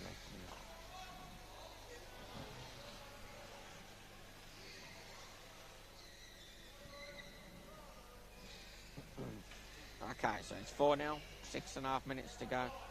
This must be one of Norwich's. It's the Oh, corner. putting a corner to Sal. This must be one of Norwich's biggest wins in recent years. I Yeah. know they have struggled for goals. They have struggled in certain. Wait, is that been given as a goal kick? What? No, right, it's definitely a corner. Okay, there we I go. just think the referee was at a funny angle there, but it's that's why we have linesmen Yeah. to work together. But Ian here, it's his first game, but he has got he's got my dad, Jeff Lewis on one line, who's very experienced, and Dave Morris on the other wing, who's always on the other line. Sorry, Dave Morris on the Dave Morris. Dave Morris and Jeff are the 2 wingers. yeah, Dave Morris and Jeff are the 2 wingers. Oh, Go on, Jack. I really want Sal to score. I'm not being patronising, but I think they do deserve it. They definitely deserve it. 'Cause they've had a few good spells and a few more than enough half chances to get a goal.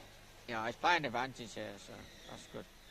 It's good, good talking from the referee there. He's signalling that, you know, the other Joseph Whitworth is not interfering with play, so play on.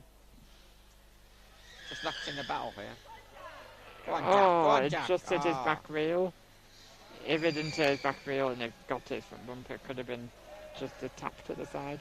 Possibly. I like Jack. I like Jack as a player. How much can I sign him for? Oh, you're not signing him, I My don't think. phone's ringing. Well, I can't answer at the moment. I've only got 5 minutes. Answer him on speaker if you want. This is a player about classification.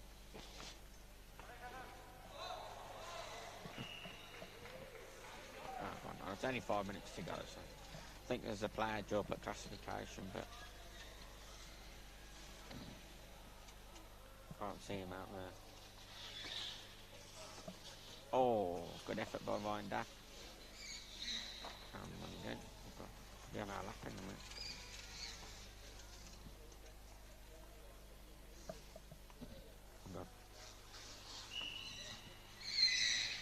Oh, Interesting gun.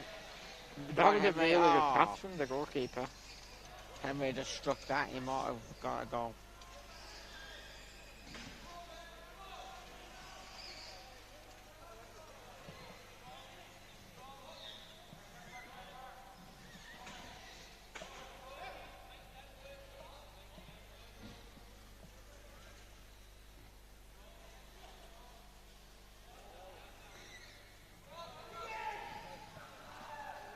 What's happening on there? What's happening over there? Is that 1-0 to Leeds? 4-0 on the scoreboard, but That's right. don't know if they've Ignore updated me. it. So both games are 4-0. No, it's a goal kick over there. Oh, good talking from the referee there. Make it clear to everybody. Yeah, his communication from her Really seems to good have been really communication, good. mate. It's really good, really good. I like that because not all players can see. If you're not facing the referee and, you know, you can't see the signal, so it's good that the vocal element is there too, Definitely. you know. Some players are very low down in the chair and referees are obviously above them. Oh, I might be in... corner. We might be involved in this corner in some way. yeah, I'll turn my chair on and then... Oh, it's good they're putting the quadrant away from us. Go on, Henry. I'm Right in gone. front of us here. Henry's only very young, 9-10 years of age. New to the sport, but absolutely flying. This is first season. I think so, yeah. He scored 2, hasn't he? He scored 2 today, 1. Yeah, he's a really good player, First especially season. first season in the Nationals. Let's get age dispensation. Oh, and again. Go again. Oh, good ball, Henry. Good ball, mate. Really good that was, wasn't it? Great ball. Yeah, great ball from the corner. Get him full on the spin old by shortlist. Possible potential recruit. We have 2 minutes left, Barris. 2 minutes left. I'm glad you've told me because I can't see. Good ball from Dan. Can you see the ball when you're playing? Oh yeah, I can see the ball just about. Well, not just about, I can see it clearly. Just long distance, you know. I think Lewis is There's a laughing at kit us on the here. floor. I think Lewis. Oh, is there Or somebody's something. shirt? Somebody's thrown the towel in. Right enough. In the literal sense. What's Kind going of. on there? What's all that about? Why is there someone's... That's so weird. It's like there's a random coat appearing on the I don't know how that happened, but, you know. How did that happen, Lewis? But- Just random coat on the pitch. Would have been good to see, wouldn't it? If we'd have noticed, oh, that code, there's a code just been thrown.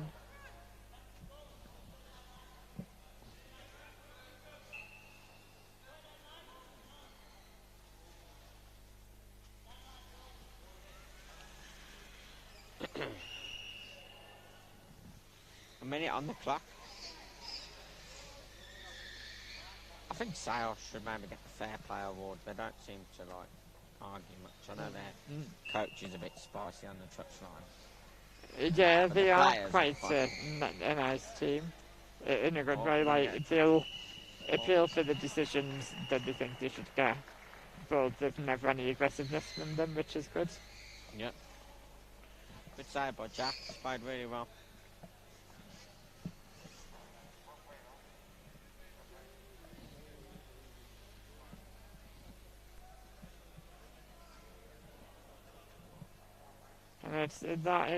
it's a kicking, is it? I know it's going to go back down the line to make a assume. Oh, maybe not. What's he doing? He's going to try and go direct to the back post. Oh, good defending. The clock strikes 0. Maybe where's the ball? Oh, it's gone out to play. A corner. Last action, you would have thought. Yep. Oh.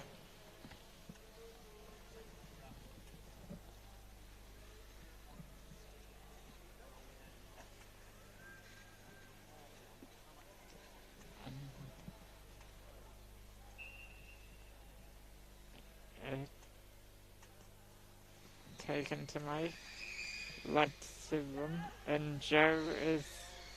Can you take it behind him? Oh, Referee's discretion on time now. We have to shoot after. I've got to go to a classification with one of my players. Oh, wow, what's he doing with that twirly thing he does? Call it a twirly thing. Get the ball out. Oh. ooh. Yeah, Bushell's going to go now, and that's full time. That's 4-0 to Norwich Yeah. against Sale. But we saw both teams play some good football. They did. They tried to play some good football. Disappointing for Sal. Feel disappointed for Jack Hassan, who played really well. Yeah, he was one of the best players, I'd say, in that match. Yeah, absolutely. It was Thank really you, Boris. Enjoyed that, as usual. Yes, thank you, Dave. I also enjoyed it. Look after them eyes, alright? I will do. Alright, Bye, take care, buddy. Good luck for your next game. Thanks. You too. See you in a bit.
We're live.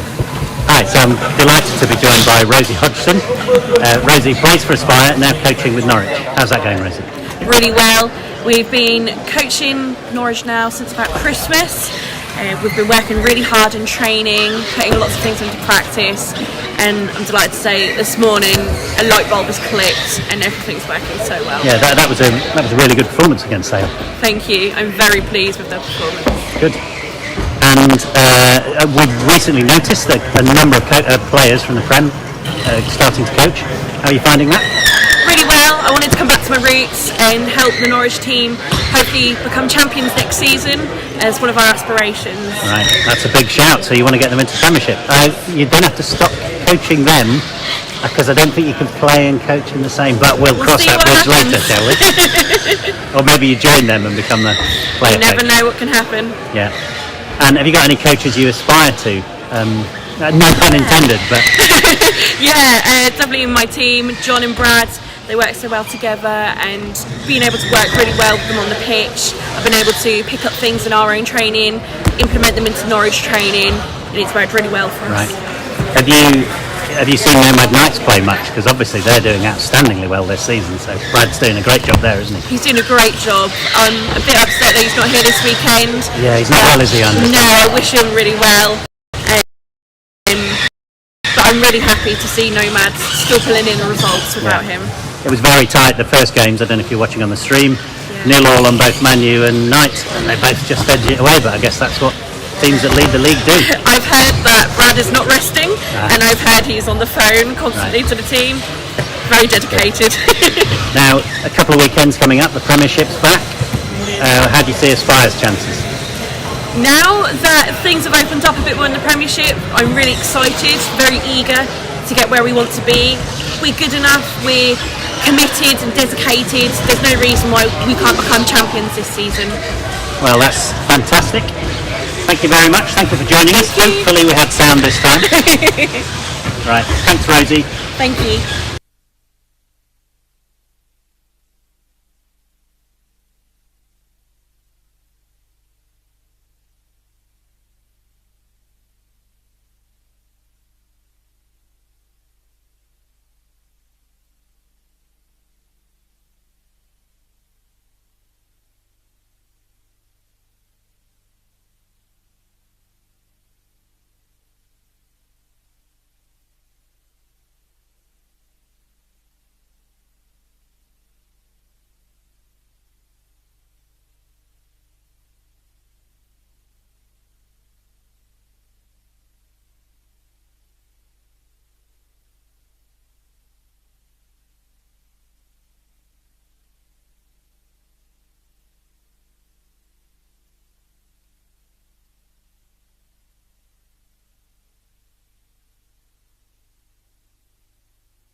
Welcome back to Court A.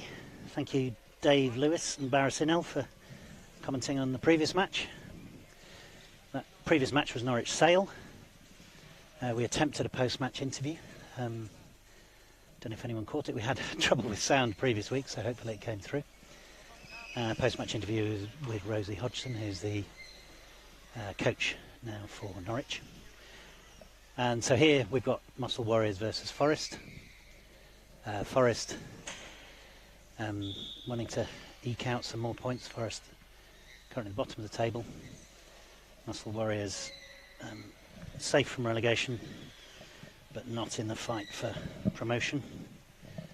I'll do the squad, so playing towards us in their maroon, Muscle Warriors. And away from us in the red we've got Forest.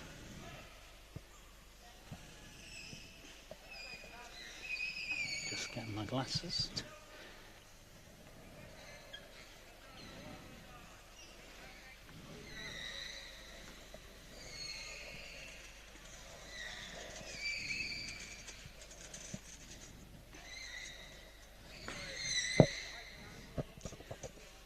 There we go, so Muscle Warriors.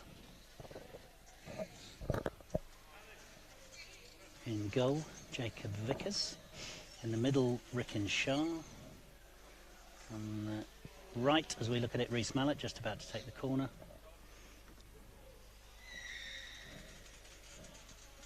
And on the far side, I just can't quite see, I think it's Dylan Palmer. Hopefully I've got that right. And Forest. Got Meakin in goal. Walls in front of him.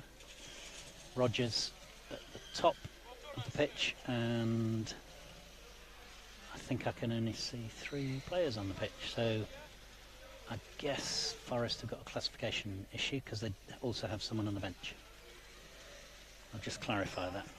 Give me a second.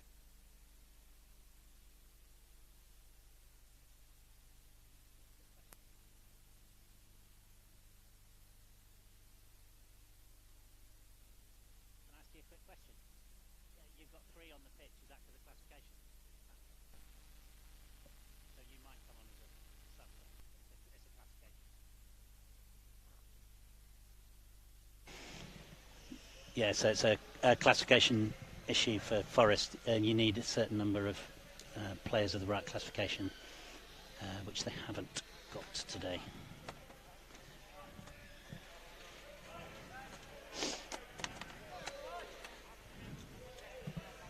So Forest's job made even harder with only 3 players on the pitch, although I think we saw Leeds yesterday with 3 players. I think they won every game. So as things stand, Forest with 1 point out of 16 games at the bottom. And Muscle Warriors 18 points off 16 games. Average of just over a goal a game and 4 and against. Goal difference of -3, so kind of even Stevens generally over those 16 games.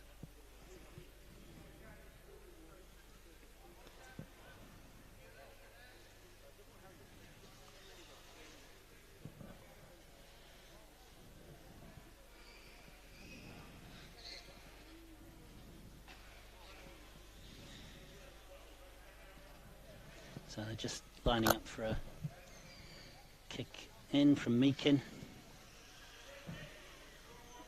Mallet. Oh, they collided there. Is that a chance for... Oh dear, dear, dear. Unfortunately, Meakin's and Walls collided, and as a result, couldn't get the chairs in position. Mallet took advantage and put it in. That's 1-0 to Muscle Warriors.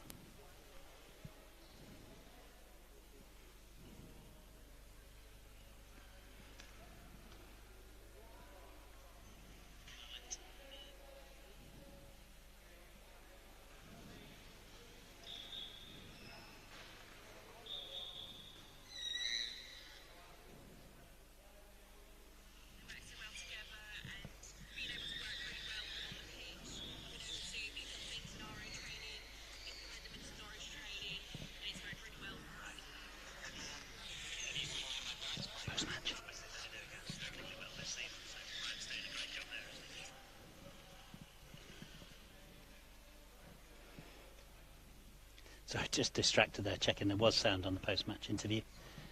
So we'll try and get more of those throughout the afternoon. Vickers for Muscle Warriors. Shah in the middle. I mean, unnecessarily very high Forest here with only 3 if they're going to attack the goal. They've left Rogers up, Walls in the middle and Meakin as the roving goalie. Good hit by Rogers, finds Walls. Walls now facing against Vickers. Vickers takes it off him and takes it away safe towards the line. Can he release the ball? So Walls, Rogers is not going to get there, I don't think. No.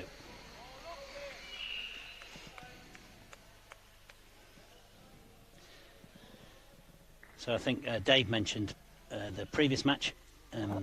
Ref Ian Harley, just had a quick chat with him before the game kicked off. He's actually a running game referee. He's come along and joined the power chair football officiating team as well. So with plenty of experience of taking control of teams, obviously a different particular set of regulations for wheel power chair football, but an experienced referee otherwise in the running game.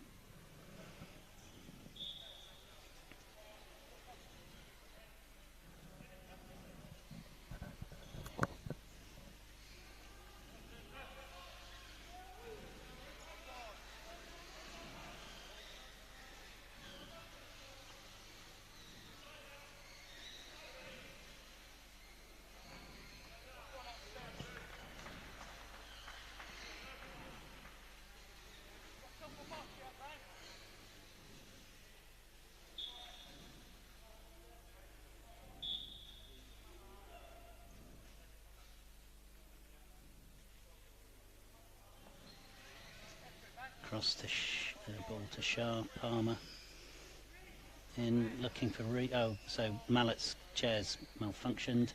Now this is a bit like an injury in soccer, in running game. The ref doesn't have to stop the game.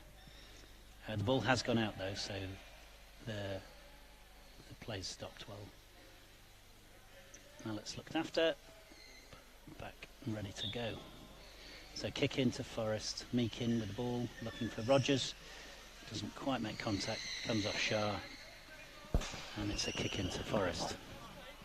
So not doing badly at the moment, Forest. They're putting a little bit of pressure on the goal. Really hard job with 3 of them. So there's a very high chance they could get caught out with the space being created, but they're trying to create chances. They're not just sitting back and trying to soak it up.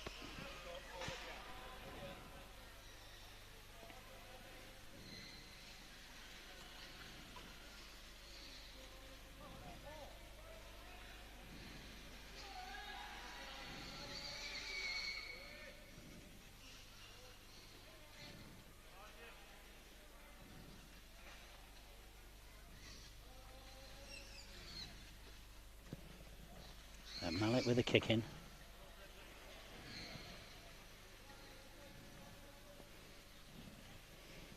Mallet. Oh, well left. I think like Rogers had left it to go through to Palmer, but I don't think he could hit it actually, because it was going into the box. If he'd have touched it, would have been a three in the box. So he moved away to mark Mallet, and the ball went through to Palmer. So we've got the same setup again. The ball's moving a bit. So Mallet, he'll be looking to put it between Rogers and Meakin. Meakin looking to go across. And if this gets to Palmer, they have to defend it. Well done, they read that well. Meakin and Walls reading it across. Shah touching it onto Palmer. Perhaps might have wanted a little more pace, but right, we've now got a sub.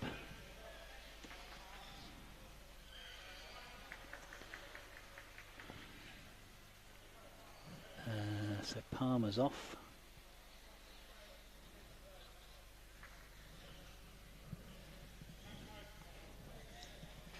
And O'Leary is on. So Leary on for Palmer. Just having a look at the Muscles bench. They've got 3 subs today. They've also got Gosling and Murray on the bench. So 1-0 to Muscle Warriors. They've had most of the play, as you'd expect, with the Forest only able to field 3 players today due to classification issues. But, kind of created 1 or 2 half chances, Forest, but most of the pressure coming from Muscle Warriors. And there's a lot of space in the Forest half, so kind of necessarily the Muscle Warriors are attacking that and trying to create the options. There's Mallet. Can he? Ooh, tried to send it behind Meakin there, but Meakin's got it covered. But I think there's a 2-on-1. Yeah, ref's given a 2-on-1.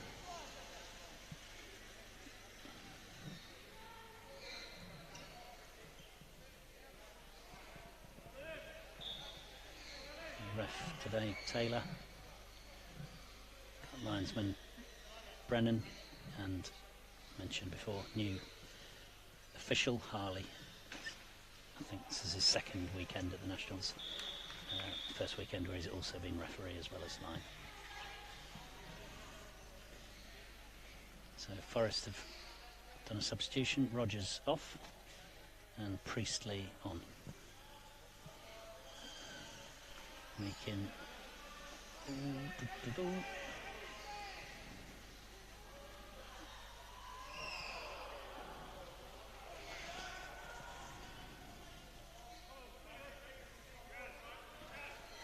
so Mallet with a kick in. I mean, you've got to be looking for O'Leary through the gap between Priestley and Meakin there, you'd have thought, or round the triangle for Shah.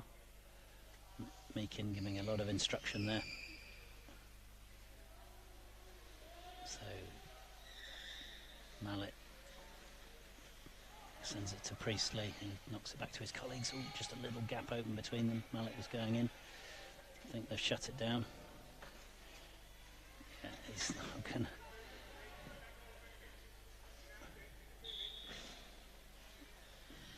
So ref giving it as a set ball. It's not going to come out of there. The Forest players under no obligation to free up space to make it move, so when the ball stops moving for a bit, the ref gives a set ball. So you'll see now 2 bumpers come together gently, and then play continues. Good work there by Shah, trying to get a corner or a kick in. Driving it around the ball, is not going to get past walls, so he needs to free it up for one of his teammates. O'Leary sees it coming, plays it back. Meakin, it's gone out there, so O'Leary sent it out. It's a kick in to Forest.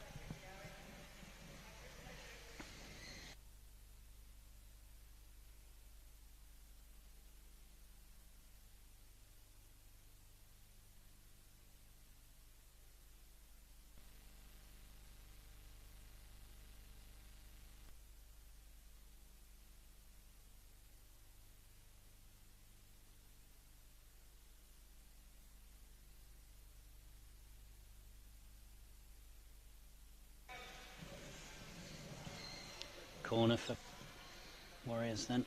Looks like Mallet will take it.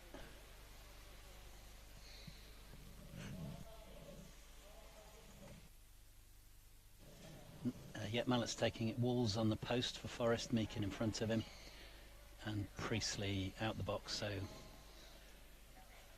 if they can get this right, Mallet to Shah to O'Leary. Vickers just poised on the halfway line. Cover any transition from Forest.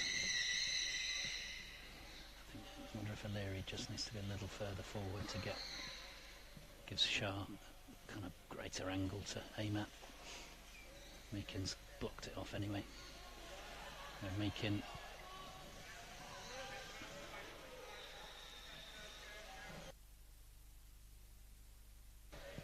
Meakin for Forest, just kind of blunting the Warriors' attack. Less than 5 minutes left now in this half.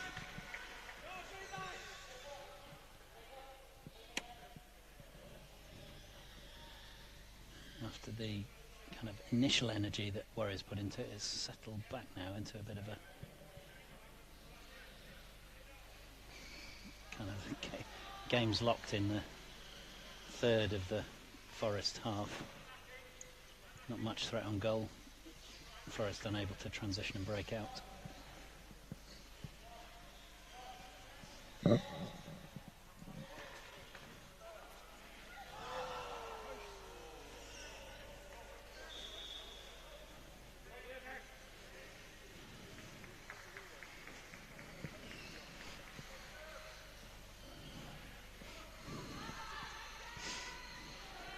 That's your court.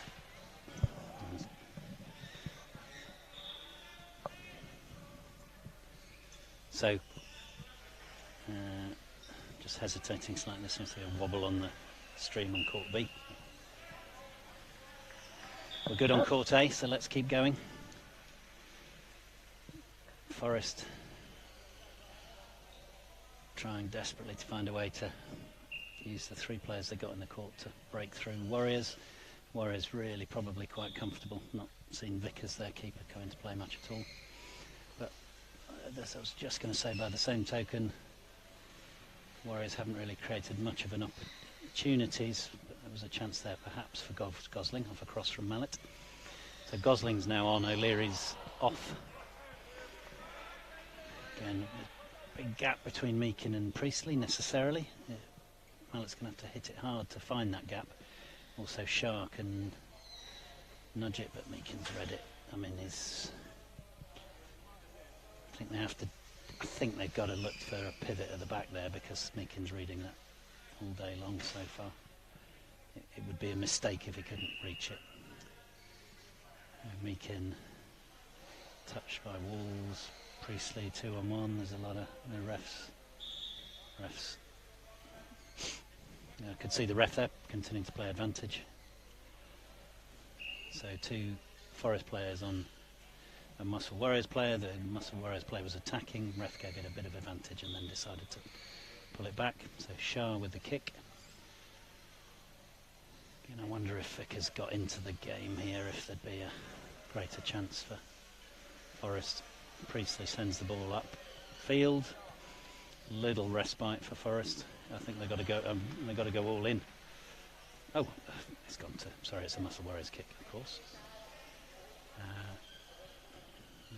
Wolves attacking the ball, but Shah got control. Oh, is he going to drive there? I wouldn't expect he can dribble round Meakin, but you never know. He's got to send it back to Mallet. Didn't get it. Gosling has a shot. Wolves picks it up. Drives it away. I think Mallet looking for a corner, but it's a goal kick.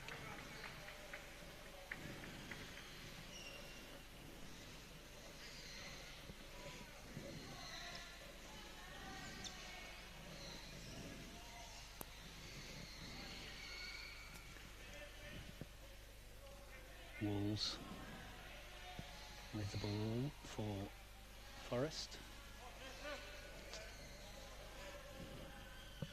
Meakin taking the kick in.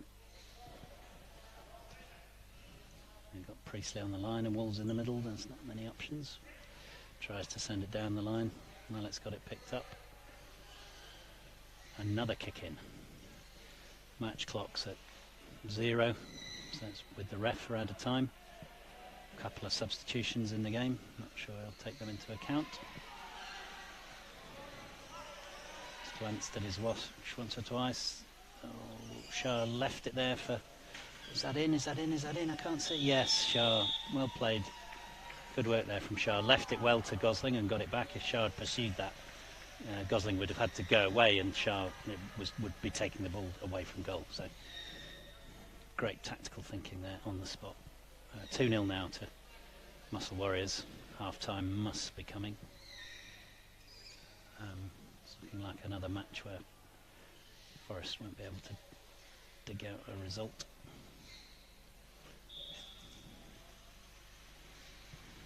Hit by Meakin, gone towards Shah. There we go. So half time. Muscle Warriors 2, Nottingham Forest 0. Be back with you shortly.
Hello, we're back again on Court A.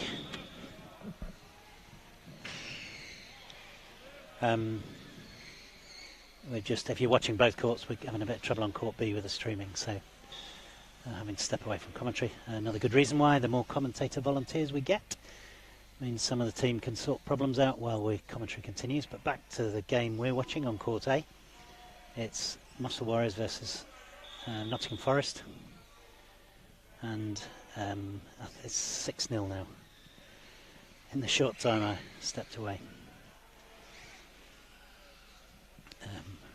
Convincing win on the cards for Warriors. I'm told I missed it, but the third goal, Shah now has at least a hat-trick, third goal, possibly a contender for goal of the season.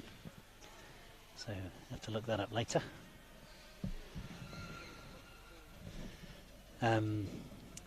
I'll go through the team. So Meakin in goal for Forest, Walls with him in the box, and Priestley outside. On the bench, Rogers. For Muscle Warriors, Vickers in goal, Shah on the ball just passing to Murray, and on the left, Mallet.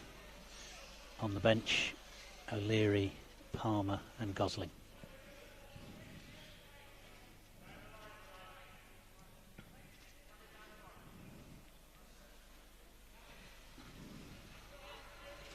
So this is a game just makes it even harder for Forest to have any chance of surviving. I'm just going to look at the table because I know that during the day it's possible that some of the season positions will already be resolved, even though there's another weekend to go. So I think this will be Forest 17 games, therefore 5 to play. Therefore a total of 15 points available, and Muscle Warriors will move on to 21, so Forest can do no better than 10th, which would mean they would at least face the playoffs.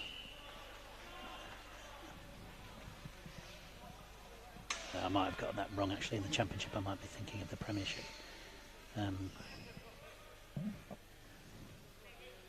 But as it is, Forest after this game won't be able to do better than 10th. And Sale, who are the team that can affect that outcome.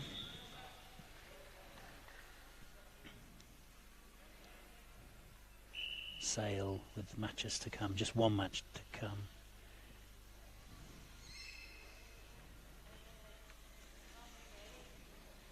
Sale, sorry, 2 matches to come. Sale to play Muscle Warriors and Nomad Knights. I would have thought that Sale wouldn't take points off Nomad Knights, who've been imperious. Although I believe Greenbank have just gone 1-0 up against Nomad Knights in the second half of their game. Therefore, Sale would be looking possibly to take points off Muscle Warriors. And if they do that, very little scope for Nottingham Forest not to win all their games then. I think Forest have got a further game this afternoon, I'm just checking that. Yeah, so at 3:30 Forest are playing Dudley, West Bromwich Albion Dudley. So, crucial few hours in Forest's season.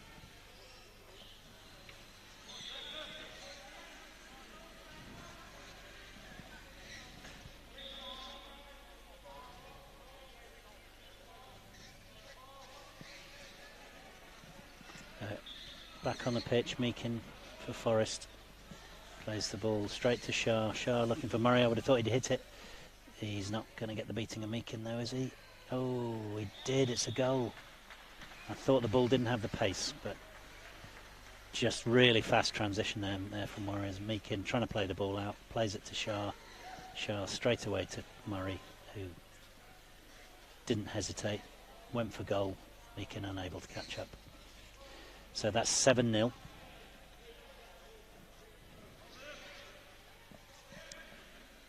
And I'm just checking the data live. See if I can tell you who the scorers are. So Mallet, Shah, Shah, Shah, Gosling, Gosling, Murray. So Shah with a hat-trick, Gosling on a hat-trick, but he's off the pitch at the moment.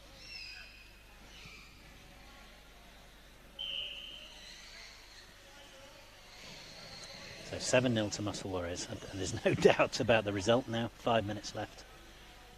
It's just, and the result puts Muscle Warriors. It will put Muscle Warriors up. I think this result, depending on what happens to Greenbank on the same pitch, will put them back to the top. So Muscle Warriors, Dudley, Norwich, and Greenbank. There's only 3 points between them. So there's four groups in the table.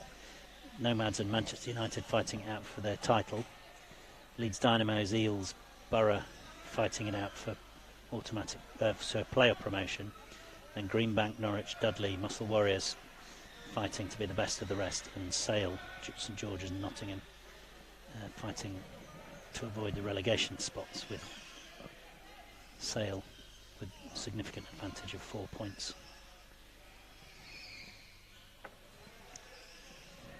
So goal difference, even the goal differences are quite close between Greenbank and Warriors. So Norwich with the best goal difference, 8 up. Dudley with the worst at -8. But a few big results like the one that Muscle Warriors are putting in here make a big difference. That will put them onto 4. I think a goal difference of 4.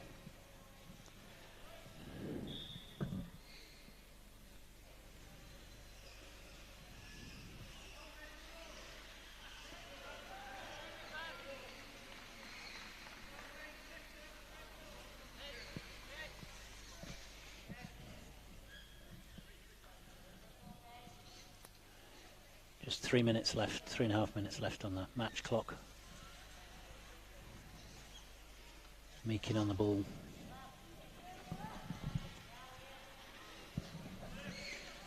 Walls attacking Shah.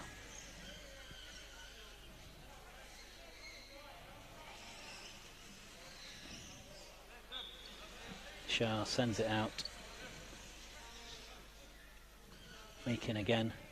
I mean, necessarily they're up, but there are huge gaps here. Just if any of the Muscle players can send this goalwards, it's not going to get caught by. So it depends on the quality of the ball in. Vickers has got it. Can Mallet turn it round? No, well done. Meakin's heading back. Walls slowed Mallet up. He's got to get it across to Palmer if he's going to do anything with it. It's run out.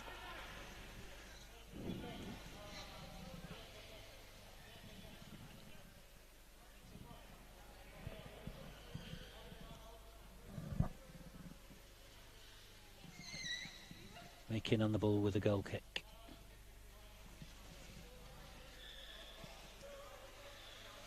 Rogers doesn't quite make contact with it. Shah, lovely ball to Palmer. Is it going to get to him? Is he going to finish it? Oh, no. Just it came off Meakin. I mean, a save. Palmer couldn't then get the rebound in. So, it remains 7-0.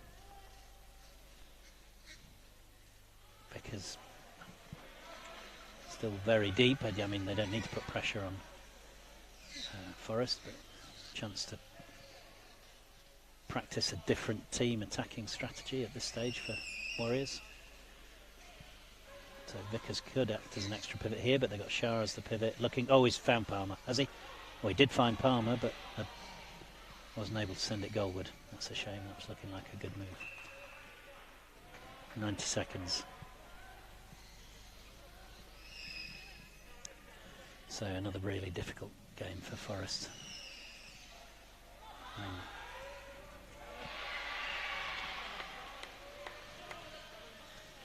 Big cheer on court B, where Nomad Knights have come back. I think it's now 1-1.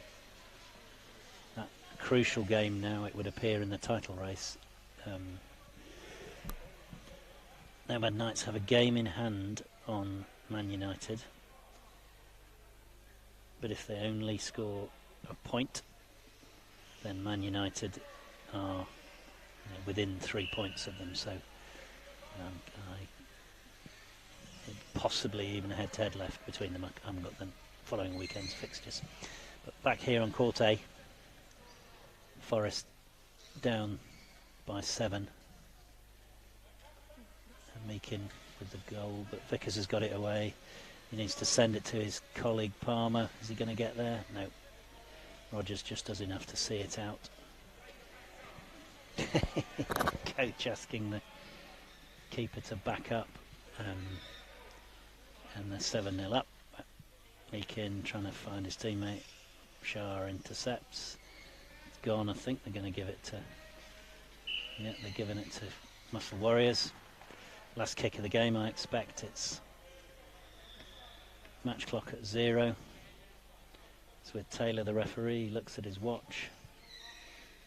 Mallet on the ball. In.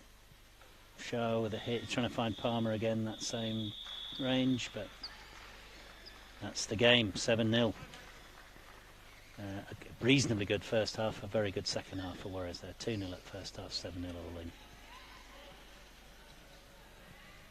Well done, Warriors. And I'll just see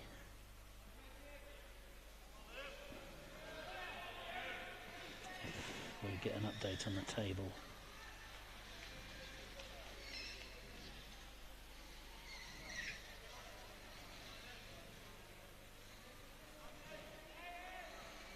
So I'm expecting this will put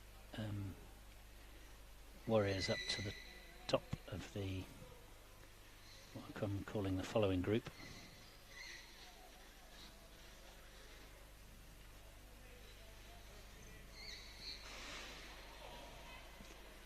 Just going to try again, see if the table's refreshed.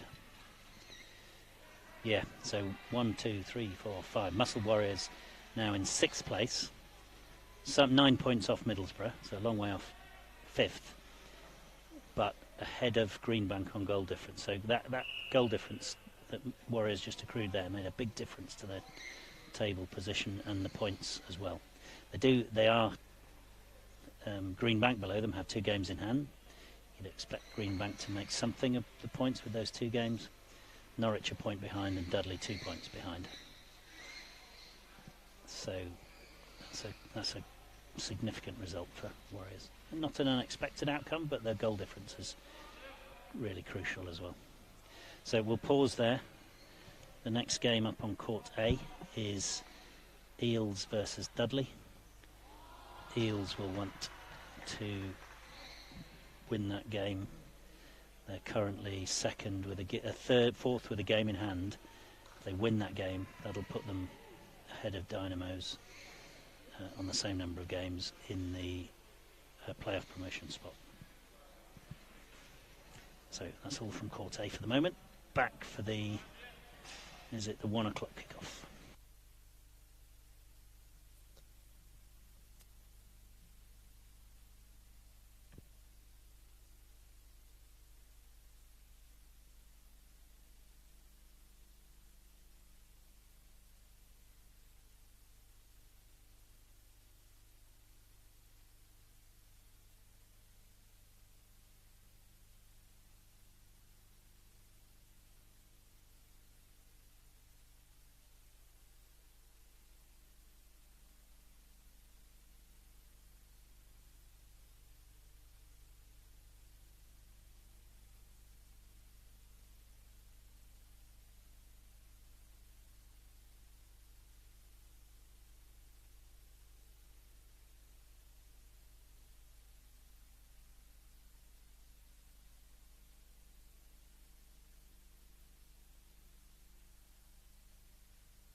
Martin Shaw from Muscle Warriors. Hello. Hat-trick scorer for the game just gone. Quite a lot of noise behind us. There's Nomad Knights. Yeah. I think putting a winning game together. But congratulations, Rick, in a 7-0 win over Norwich. A hat-trick to yourself. How was that? Yeah, thanks. Yeah, it's really good. I finally got my 100th goal. Oh, congratulations! So, I didn't know that was the moment. So well done. So I was really happy with that. Obviously, I'd liked it to have been a spectacular goal, but a goal's a goal, so you can't. Do you know which one of your hat-trick it was? The first one. Because I'm told the third goal, or the third goal in the second half, might be the goal of the season. Really? So maybe watch that one back. But congratulations. Oh, okay. Right.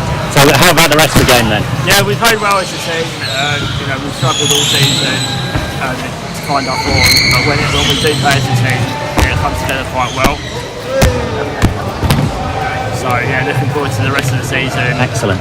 Now I'm not sure you can catch Bar in 5th, but you're now 6th. So there's a scrap on to, as it were, be the best of the rest, isn't there? Yeah. So I think we just need to finish the season with a solid performance and take that into next season and hopefully compete further up the table next season. Just try and let that play off place or promotion. Excellent. So thank you for your time. We'll switch back to the match camera and congratulations again on your 100th goal. Brilliant achievement. Thanks.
welcome to Court A. Got the 2:15 kickoff just about to go with Sale versus Muscle Warriors.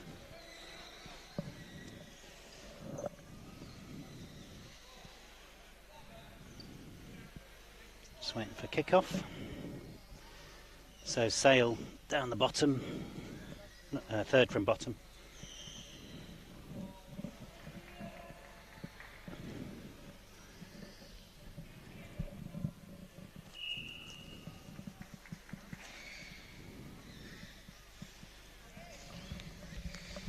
And we're off. I'll take you through the squad shortly. I'm just Sale third from bottom, 10 points from 16 games.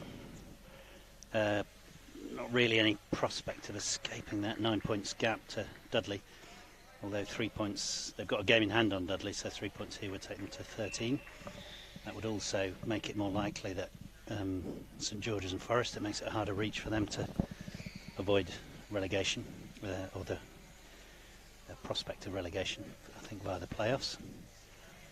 But Muscle Warriors currently on goal difference, top of the middle pack, as it were. Nomad Knights and Manchester United scrapping it out for the title in reality, a long way ahead of Eels, Dynamos and Borough, who are scrapping it out for the third place playoff. And then in sixth place, Muscle Warriors, just on goal difference ahead of Greenbank, 1 point above Norwich and 2 points above Dudley. So another 3 points here for Muscle Warriors. Will kind of cement some points. They've got games in, they're a few games ahead of Greenbank and Norwich, but points in the bag, vital. And a good win earlier from Muscle Warriors. And Ricken Shah, who's in the middle at the moment, he's just scored his 100th Nationals goal,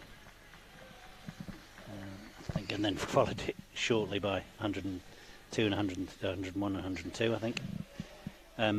Not that I'd encourage you to go elsewhere, but on Court B, on the WFA channel, you've got Man United playing Leeds Dynamos, with commentary from a pair of the Nomad Knights team.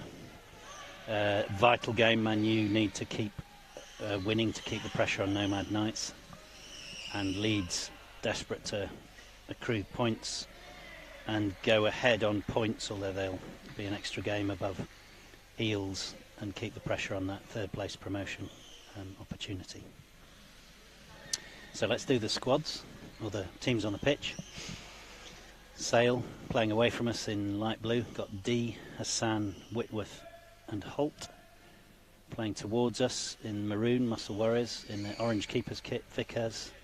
Out on the right, Mallet. Sorry, out on the left, our left, Mallet. In the middle, Shah. And on the right wing, right as we look at it, Gosling. So a set piece opportunity here for Warriors. Quite a lot of blocking going on from Sale. They're possibly at risk of leaving a gap, but yeah, Mallet had a go at it, trying to play the players more than the ball there, the Sale guys, but it, it's effective. Nothing wrong with what they do.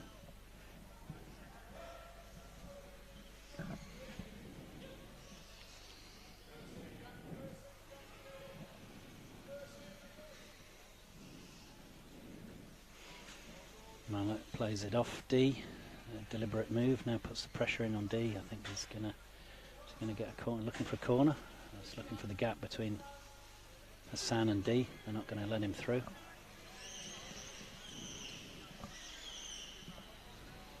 So Mallet with the kick in. Gosling on the far post. Shah at the top of the triangle, but I think Hassan and Whitworth have probably got the pass covered, so it's looking like hard work for Mallet to get through here.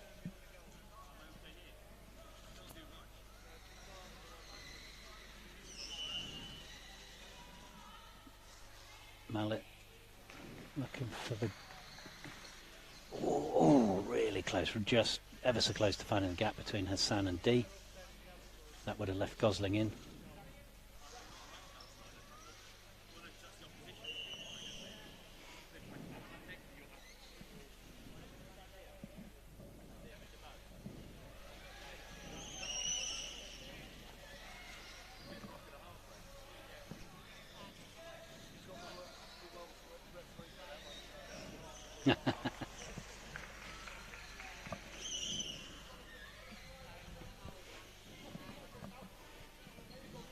Mallet again with a kick in. Shah. Ooh, winding up for a shot there, didn't make it. Holt touches to Whitworth, back to Holt. Nice play. D. Chance for Whitworth. Is he going to take a shot? Has a crack. Vickers has it covered.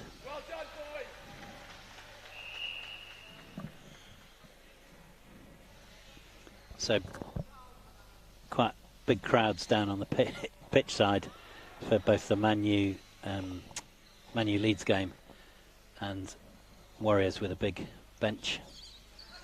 Might hear some background noise. Refs just having a word.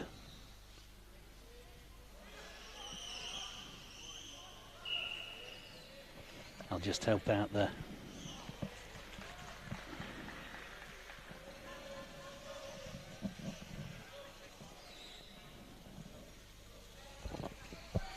So in from D.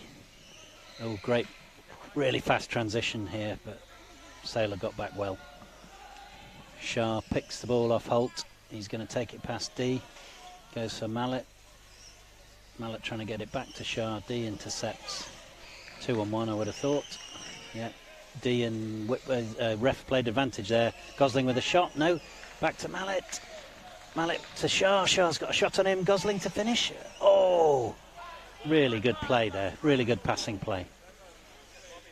Picking the pace of the ball up. Impossible for the opposition to get to. Gosling couldn't quite finish, but the Sale guys probably had it covered anyway, eventually.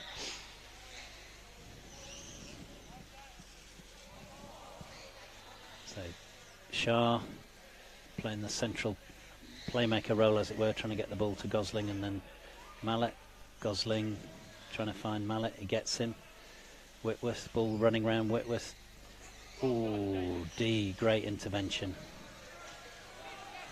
Shah looking to win it. He's kept it in, and it's gone out for a kick.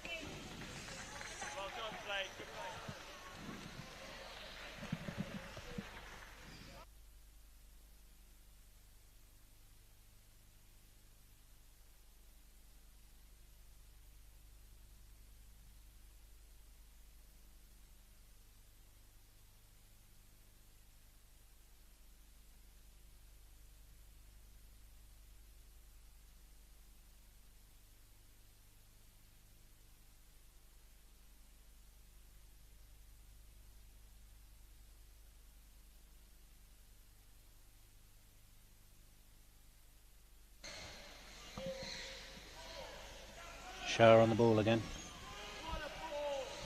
Ooh, ball's moving really fast. The teams are got some high pace passing going on. Muscle Warriors back in charge. Shah looking for Gosling, finds him, doesn't quite connect, unlucky. Ball's out now. Kick in to Sale.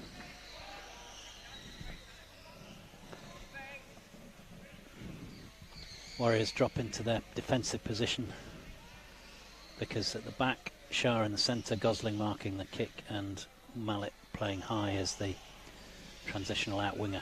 Great dribble there from Gosling. He won the ball.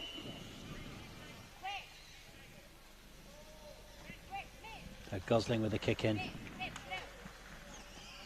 Has a crack, and off either Hassan or D, not sure which one.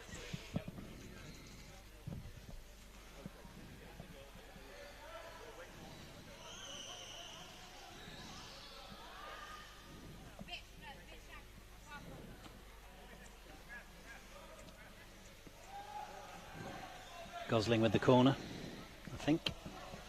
Yep. It's a tight room around the pitch here. The ref trying to sort out the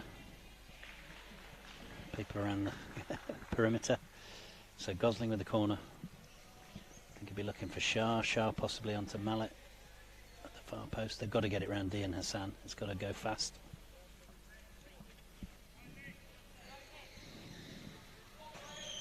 Gosling, Shah. Oh, great, I think. I mean, we all got fooled into thinking that was going to Mallet. So as D moved, Shah put it into the space. Great goal. 1-0, really well worked by Warriors. I mean, that's at least Shah's fourth today. He might have scored some earlier. I'm going to say that's his 103rd league goal. After we had a short interview with him earlier today, discovered he'd scored his 100th league goal earlier today. So into the last 10 minutes of this first half.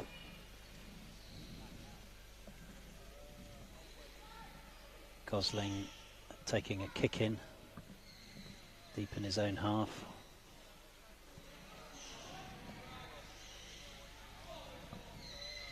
Gosling to Shah.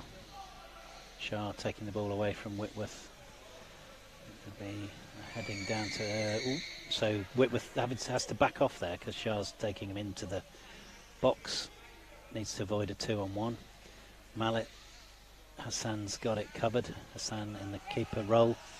Now Hassan's out the box. He can commit a 2-on-1 offence.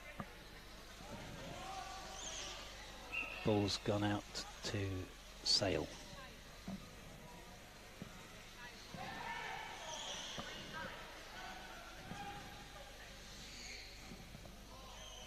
D looking for probably Holt, maybe, yeah, goes for Holt. Shah reads it, intercepts. Hassan, essential interception there, otherwise it was on for Mallet. So Warriors with not just pressure but quite intense pressure here, the speed they're intercepting and passing round Sale. Somehow Sale need a period of play where they can just have a bit of possession and roll it between the... nearly an own goal. Shah's in and finishes it off. Really alert there, Shah. I mean, I'd say unlucky to Sale, but actually Shah created that goal. He took the shot, came off the back of Hassan, was sitting on the line, and Shah pounced. 2-0 to Muscle Warriors.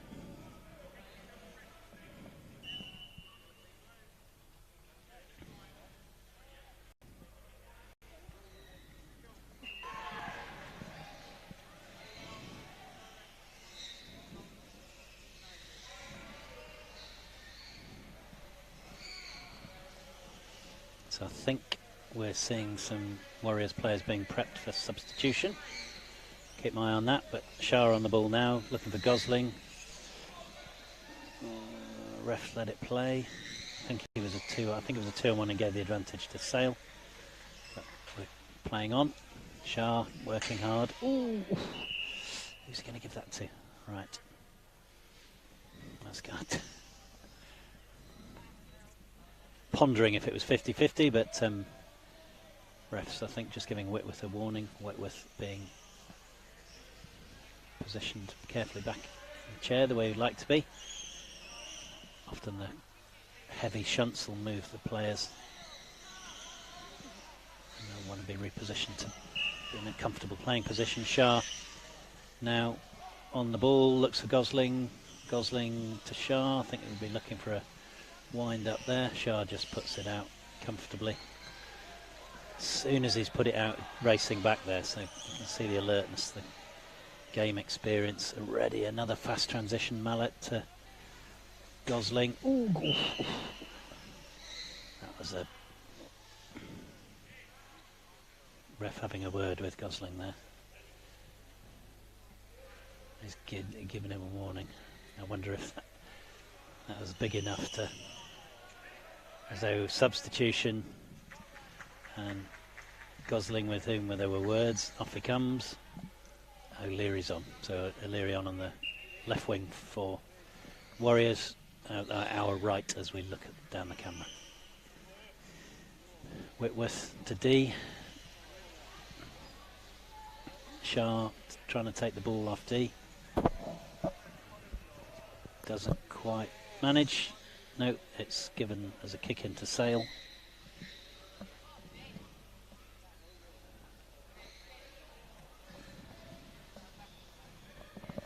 D looks for Whitworth. Whitworth looking for Holt. Holt looking for a shot.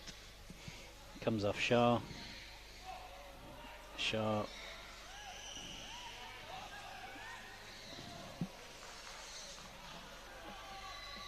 Shah taking the ball off Whitworth. D challenging him, Holt having to back off to avoid the 2-on-1. Shah's left the ball with D, who doesn't take it out, but it's back with Mallet. Really accurate play there to keep the ball in, keep the ball alive. Whitworth comes off Mallet, then Whitworth again. I think that's a Warriors kick in. So another chance for a set piece. Mallet very clearly positioning where he wants O'Leary, shouting across the pitch. Shah signalling with his hands. Nothing Whitworth can do from where he is, otherwise he'd create a 3 and box foul. Didn't get past Hassan. Oh, that was a lovely touch from Mallet there. Trying to dummy the shot, get it back to Shah, but Whitworth took it away. Mallet's now defending against Whitworth. O'Leary crossing wings to fill that attacking wing space. Obviously the Warriors transition plan involves heading to the right wing. That's where they're leaving their highest player. Mallet. No, it's Shah going to take the kick. So at this stage again, Vickers not taking part in any of those set plays. He wondered if a ball to Vickers might get to O'Leary as opposed to off the wall there. So ball came off the Hassan D defensive wall. And just a pause to help player out with a chair issue.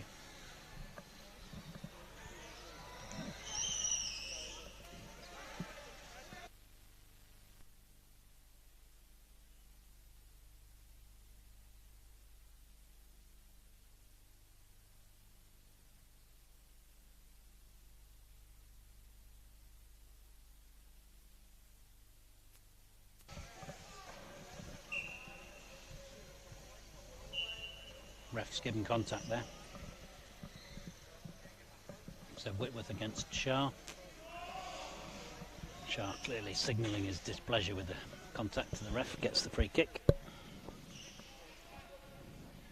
Not that a player's signals would influence a ref. Mallet with the kick. D's got O'Leary locked up. Hassan looking to stop Shah. Whitworth can't get in the box. Oh, I think they're trying to draw Hassan out there. So he's wise to that, protecting it. Ball's gone out. Kicking again. I mean, all the pressure with Warriors here. Muscle Warriors 2-0 up. Both goals from Shah.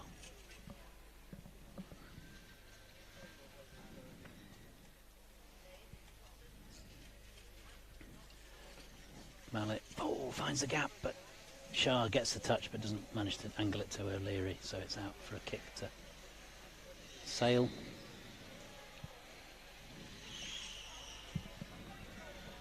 D to Whitworth. Whitworth's leaving it. Shah's got it. Is he going to peel it off the bumper? He's picked it off the bumper.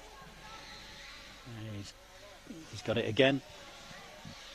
So Shah's going to drive down the wing.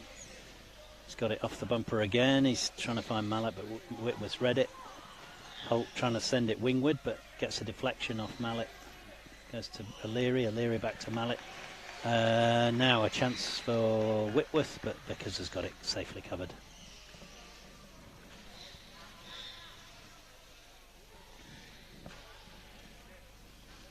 So we're in the last minute on Court A. I think on Court B currently it's still 0-0. Yeah. It's still 0-0 on Court B. So a result that does neither team any favours. And here 2-0 up to Muscle Warriors in the last minute in the first half. Shah taking the kick, very high. O'Leary on our right as we're looking. I think he's going to leave it to Vickers, yeah. Sensible play, puts more players in play. Shah doesn't get it onto O'Leary the way he wanted, but it gets there. Mallet. Oh, back. I think he was trying to have a go at the near post there, but didn't quite manage. So match clock's now at 0. It's with the ref.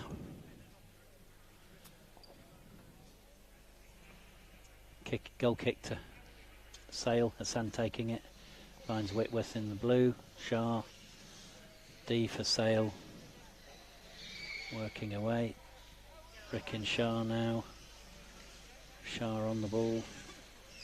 Not sure how where the players are at the time. It's done. Warriors can just hold on now. See this last few seconds out. I think that's gone for a goal kick. Yeah.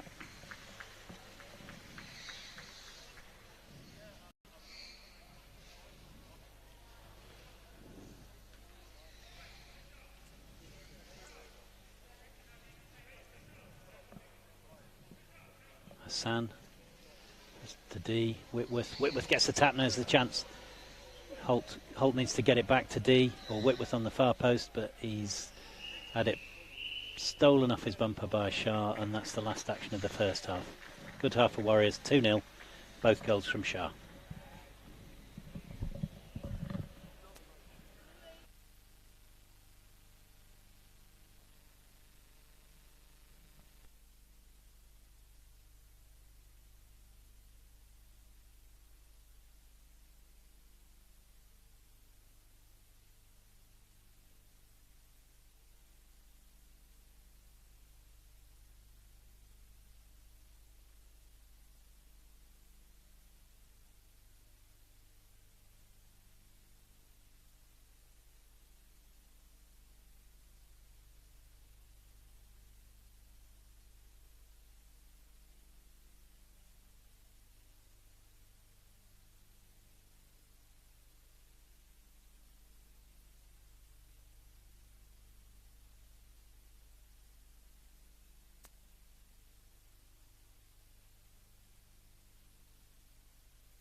we're back on court 8. Second half just kicked off. 2-0 to Muscle Warriors. Just take you through the squad. Facing us, Sale, Hassan on the left, D, Holt just in front of him towards the camera, and Whitworth on the ball now. I think the ball was taken, but the refs and team are sorting something out. For Muscle Warriors, Vickers in goal. Muscle Warriors playing away from us. Murray on the left, Shah in the middle, and Mallet on the right. On the bench, Palmer, Gosling and O'Leary for Warriors. Sale with no subs today.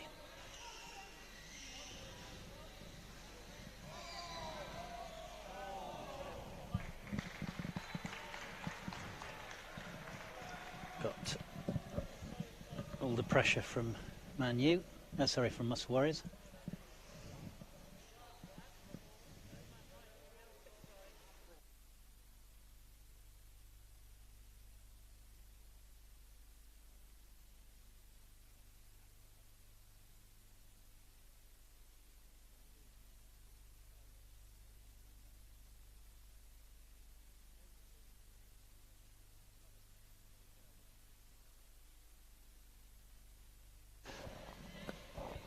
So corner to Warriors.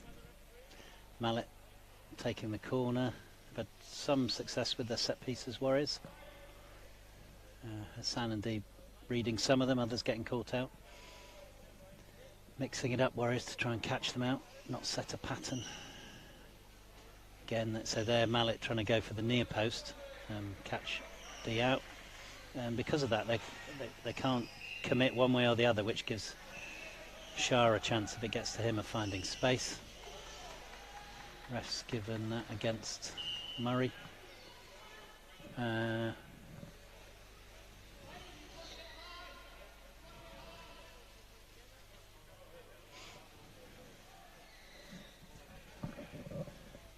So Hassan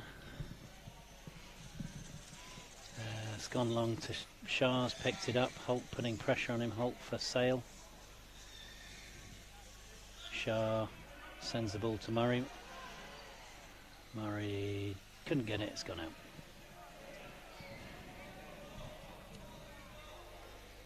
Just have a look at the team's stats. So Sale, not prolific goal scorers, averaging just 1 goal in 3 games, conceding not too terrible, just about 2 goals in per game, but clearly with that strike rate the Warriors have got the whip hand here. Warriors just 1 and a bit goals a game, they're 2 up here, so this will take Warriors to 24 points, I believe, with 4 games left, and so they could get to 36. So in theory, Eels, Dynamos and Borough could all be overtaken, but they'd have to lose all the remaining games. So I think a mathematical possibility, but probably a realistic unlikely. So Warriors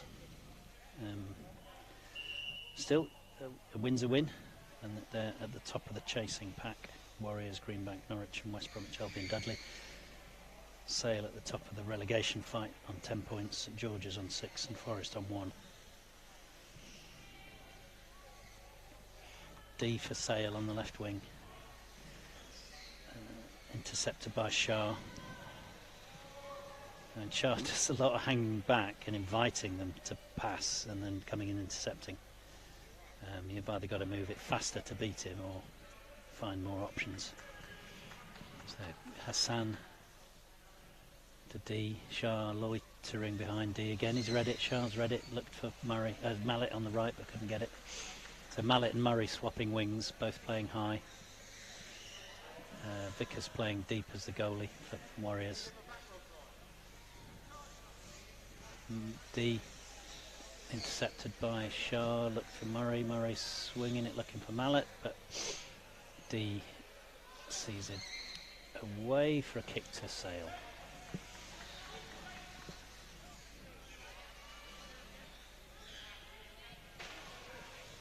D. Holt just touched it toward his own goal. Refs allowed play on because that was 2-on-1 Sale Warriors. Sale 2 Muscle Warriors, but Warriors had the advantage, so the ref let play on. He's now having a chat with the linesman about an infringement. No, he's given it as a kick into Sale. D for Sale. Again, Shah intercepted. Wouldn't have taken much for that to beat Hassan and go goalwards, but it didn't. And too quick for Murray to get a touch on to just send it in to that left-hand post. So back with Hassan. Hassan for Sale. Goal kick. Whitworth. Yes, Shah intercepts again. Shah doing all the disruptive play here for Muscle Warriors. Having a good game. D being worked very hard by Shah. Both D trying to neutralise Shah's efforts, and also every time D takes a pass, Shah is loitering to intercept it. We're going to get the same again here. Now it's gone from D to Whitworth, Whitworth to Shah, to D. I think the rest's going to give 2-on-1. Yeah, so D coming into Whitworth there caused the 2-on-1. So although Murray couldn't get to the ball, it's an infringement. Murray with the ball. Sorry, Warriors with the ball now, the kick in. Shah to Mallet. Mallet across the ball, but Hassan's read it and intercepted.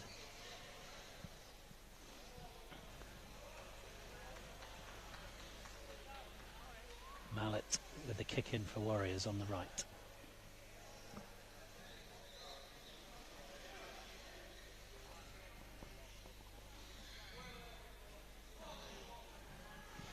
Mallet to Shah. Shah trying to get it across to Murray. Pretty solid Hassan at D at reading the cross ball, the cross court passes. Just one. They were caught out once and Shah pounced for a rebound, but generally they've got the ball across covered. Mallet now Vickers has brought into play, and I think Murray can finish it. No, not quite. I think that's a save. No, it's gone out. I mean, you can see there the benefit of bringing the keeper in. Immediately goes Shah and out, but caught Sale out. But Vickers dropped back now. Kick in, a goal kick. Hassan for Sale.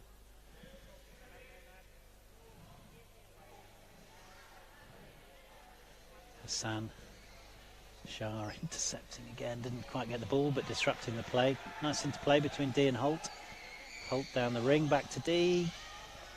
D gets the ball ripped off. The ref was signalling, I'm not sure why, but back with Shah now. Shah putting pressure on Hassan for the goal. Mallet trying to get it bouncing off the keeper to pick up some speed. Shah, he's going to turn around, and knew Holt was behind him. Just have to be a little diligent here, Warriors, to make sure that the ball doesn't get. The refs waved 2, and there was a 2-on-1 there clearly, but the refs waved advantage. Shah to Murray. Murray looking across for Mallet, surely. Didn't get the contact, so going for the reverse spin. Would have wanted to send it to Mallet, couldn't make contact.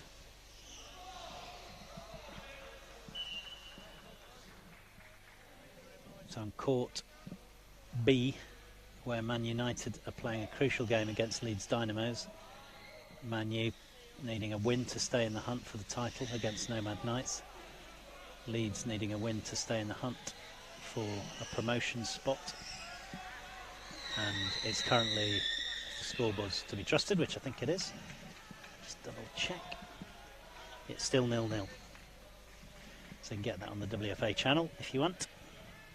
But on this court A, Lee Westwood Sports Centre, where we've got the Sunday games of the 4th weekend of the PTC Therapeutics Championship.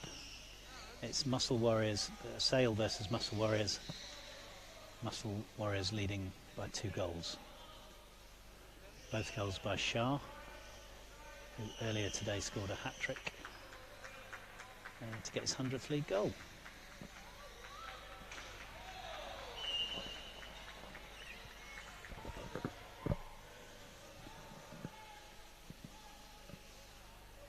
So Mallet down the right. Got less than 10 minutes left now. Mallet for Shah.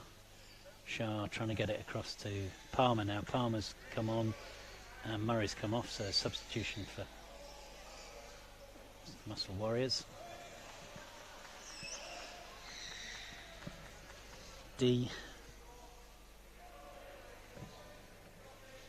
for Sale. Shah back to D for Sale. Shah for Warriors. Palmer takes, oh lovely, just nipped it behind D, made D stop. I think Shah and Palmer are getting a bit close.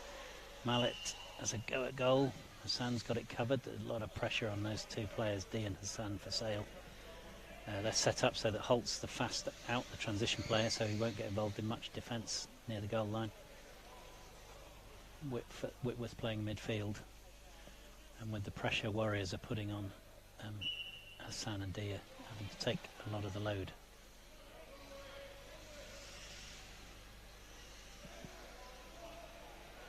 Mallet on the ball, gets it to Shah. Shah, I think, was looking for Palmer, unless he was just trying to take Whitworth out with a pass. Now Palmer plays it to Hassan.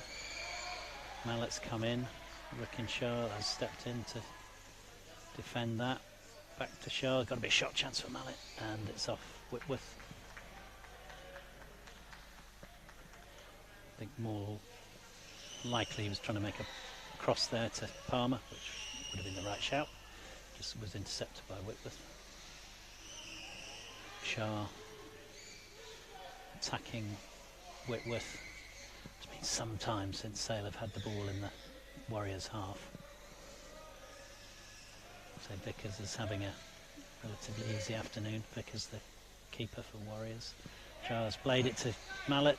Oh, just bounced the wrong way for Palmer.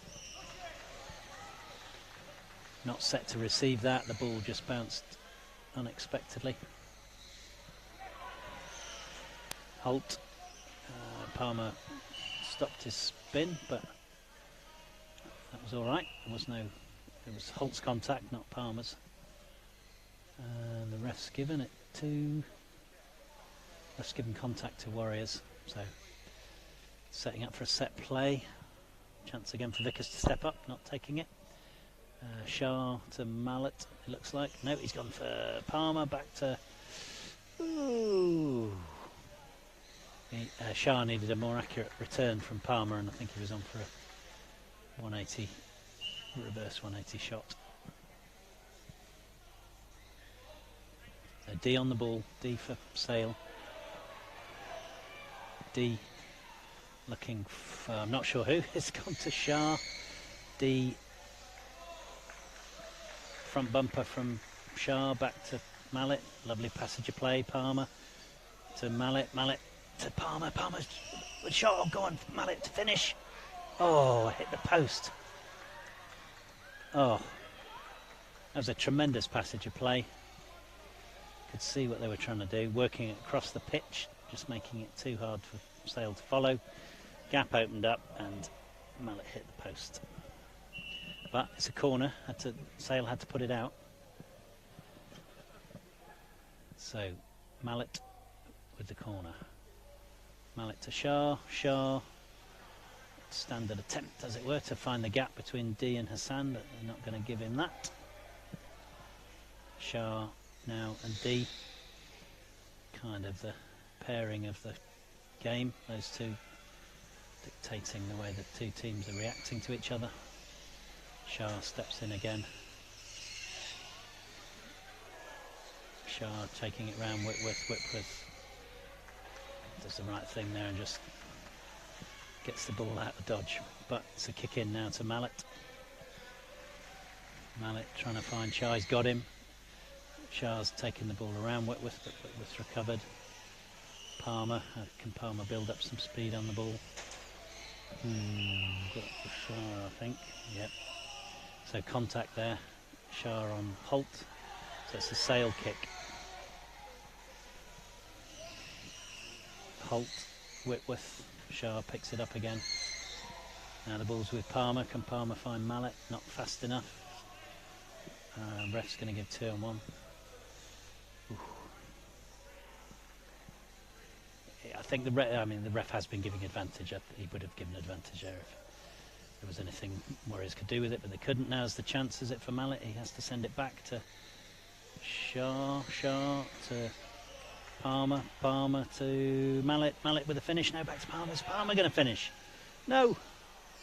Oh, to and fro. Hassan picked it up and Sailor away.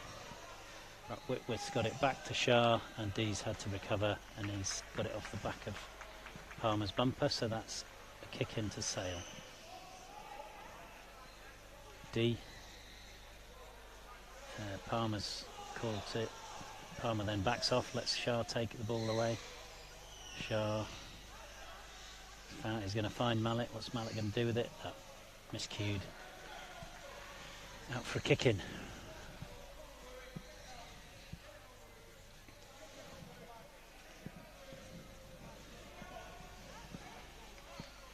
So that's 2-0 to Muscle Warriors. Just over 3 minutes left. Can't, from the passages of play so far, I can't see Sale coming back into the game. Need to score pretty quickly if they're going to do that. So it's about Muscle Warriors continuing to build up their goal difference. So they're currently on 4. This will take them to 6. Only Norwich with a higher goal difference in that chasing group. So another important set of points.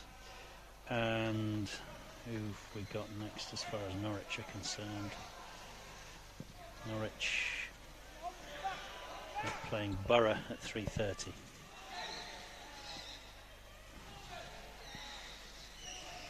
So on current form, Borough would beat Norwich, and you'd expect their goal difference to drop a bit.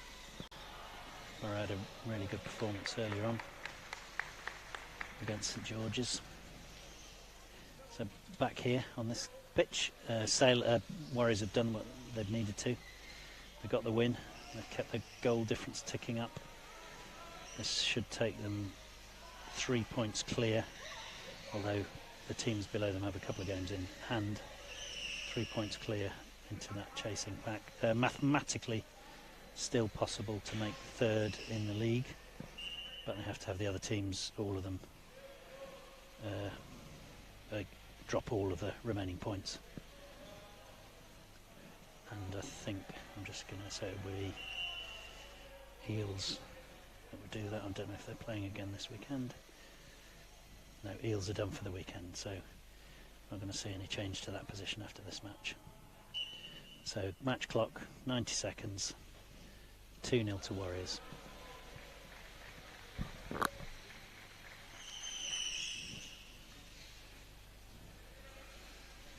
Seen a bit of that throughout the game. Corner from Mallet. Shah tries to find the gap, and D and Hassan close it out. I'm not sure what the ref's given there.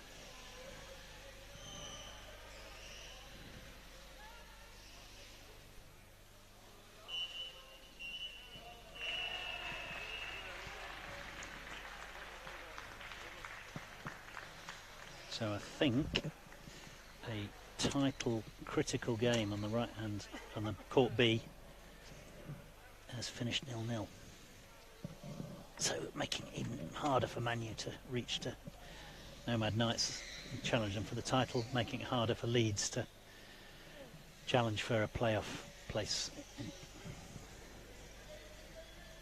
So Shah to Palmer for Warriors, tries to get it to Mallet, doesn't get it through.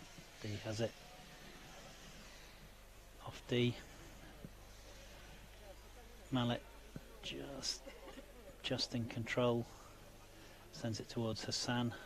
It's going to be attacked by Shah. This ball's out, must be a Warriors ball. No, it's come off Shah.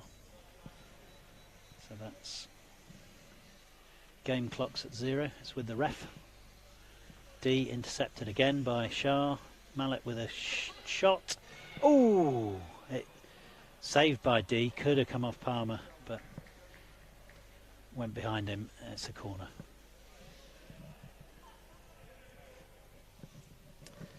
So this will be the last play, I expect.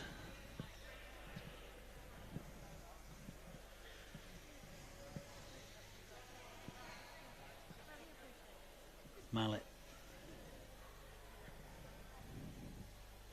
Where's he going? I think he must be looking for Shah, unless he can get it through to Palmer. Mallet to Shah, Shah with a shot, and the ref's blowing for time. So, solid win from Warriors, 2-0. Moves them up into, they are already in 6th, but now cements that 6th position with 3-point gap. Greenbank behind them on with 2 games in hand. Greenbank about to play at 16:45. So we'll take a break and we'll join you again.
welcome to Court A, where Nomad Knights are facing Sale.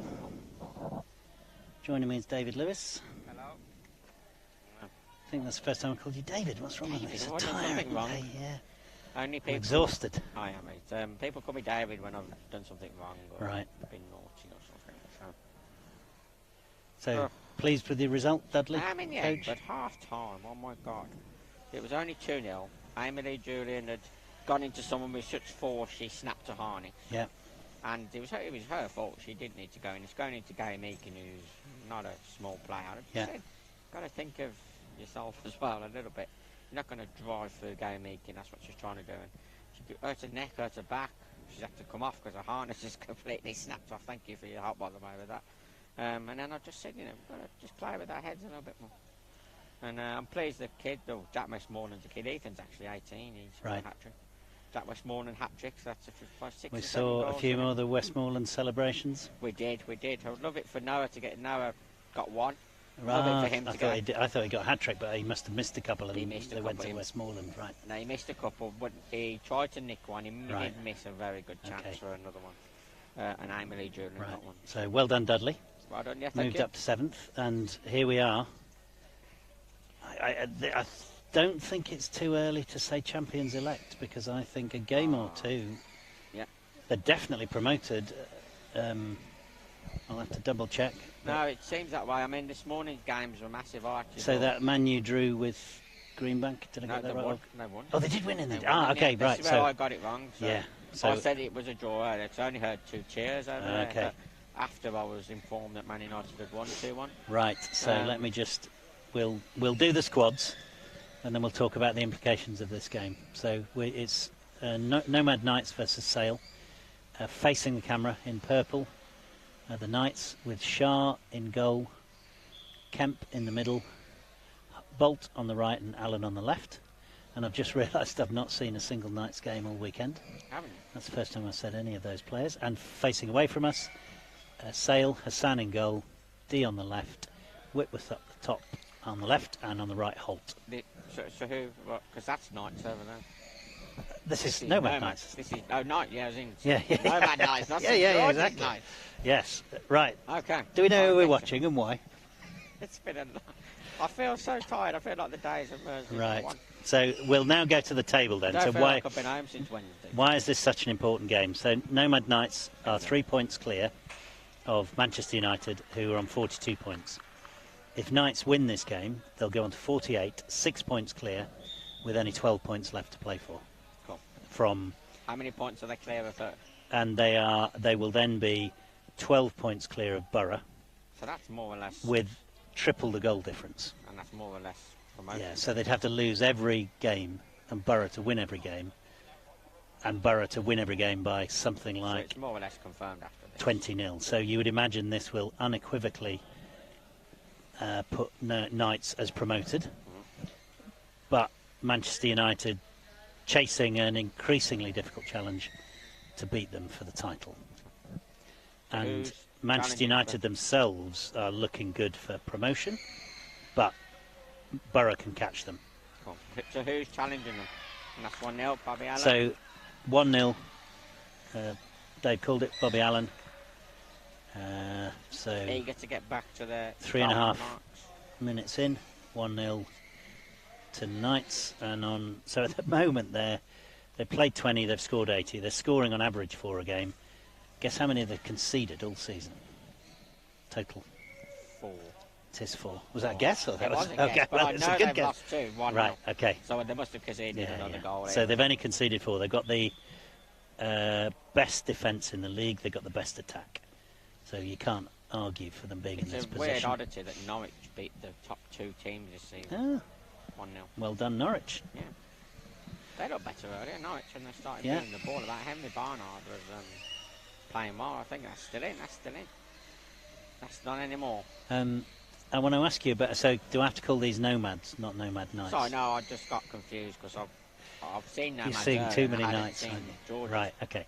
So, So have a think about this. So I asked Dylan earlier, having seen a lot of the teams play last year, I wouldn't have called Knights as winning this league this convincingly? I would. Prior to kick-off. Not this convincingly, but I Right. would have put them top 3, definitely. Right, but this Because- is much better than top 3, isn't it? This is outstanding. It is, yeah, but I would say they've got the players to do what they're doing and how they're playing. You know, I would love to play like this, but But they've pulled it together, haven't they? Oh yeah, pulled it to play, but you know, I think anyone with Regan in their side would do well. But they have got a good coach as well, in Brad Bates, who knows how to play 4 out, and that's the key. Lucky to there, this. another great move. Know, And yeah. I suppose a repeat. Open up his chest. Missed a couple like that today, Bobby, being very critical of him, of course. Yeah. He's a superb player for his age, but I just think a he's couple one of the top times- scorers, but I'll look yeah, that I up. would have thought so. No, but the key to this is Brad Bates coaching them how to play 4 out properly, not trying to not trying to botch it, so to speak, which some clubs try and do. But he actually knows he's been part of the England setup. He knows the DNA, so people know what that means, the way England play. So and this is very much a very. So inadvertently, you've set yourself a little trap there, Dave. So Brad Bates is teaching this lot how to play 4 out without botching it. Oh. Like, Yeah. who are the coaches who are botching it? Like Dudley no, coaches? I wouldn't say. Well, we have tried, but I don't think we've got the You've not cracked players it yet. at the moment. Yeah, okay. We've got a lot. I've got a lot of young players. Yeah. He has signed players from other clubs. Yeah, yeah. Don't mind me saying he's got Regan for Bournemouth, who won the league last year, so he's going to be back-to-back league winner with different clubs. Kai Shah, very experienced professional. From Sevenoaks? From Sevenoaks, I would love someone like that. Abby If I Bolt from did Sevenoaks? Put Kai Shah in Dudley, we'd walk the league. But yeah, Abby Bolt. But these are players that have come down from the Premiership, so obviously because they want more game time. Yeah. Fair play to them for doing it, but they've obviously seen a great opportunity. That's But a great ball from But they have come in, and from the off, Yeah. they were fantastic, This is weren't what they? I They think- haven't warmed into it over No. the season. I think Game this is 1 where they were. Brad, the day one he's been in the door at Nomads, he's played this way. He hasn't altered. He's stuck with it. Even through hard times, perhaps. When they haven't been so successful.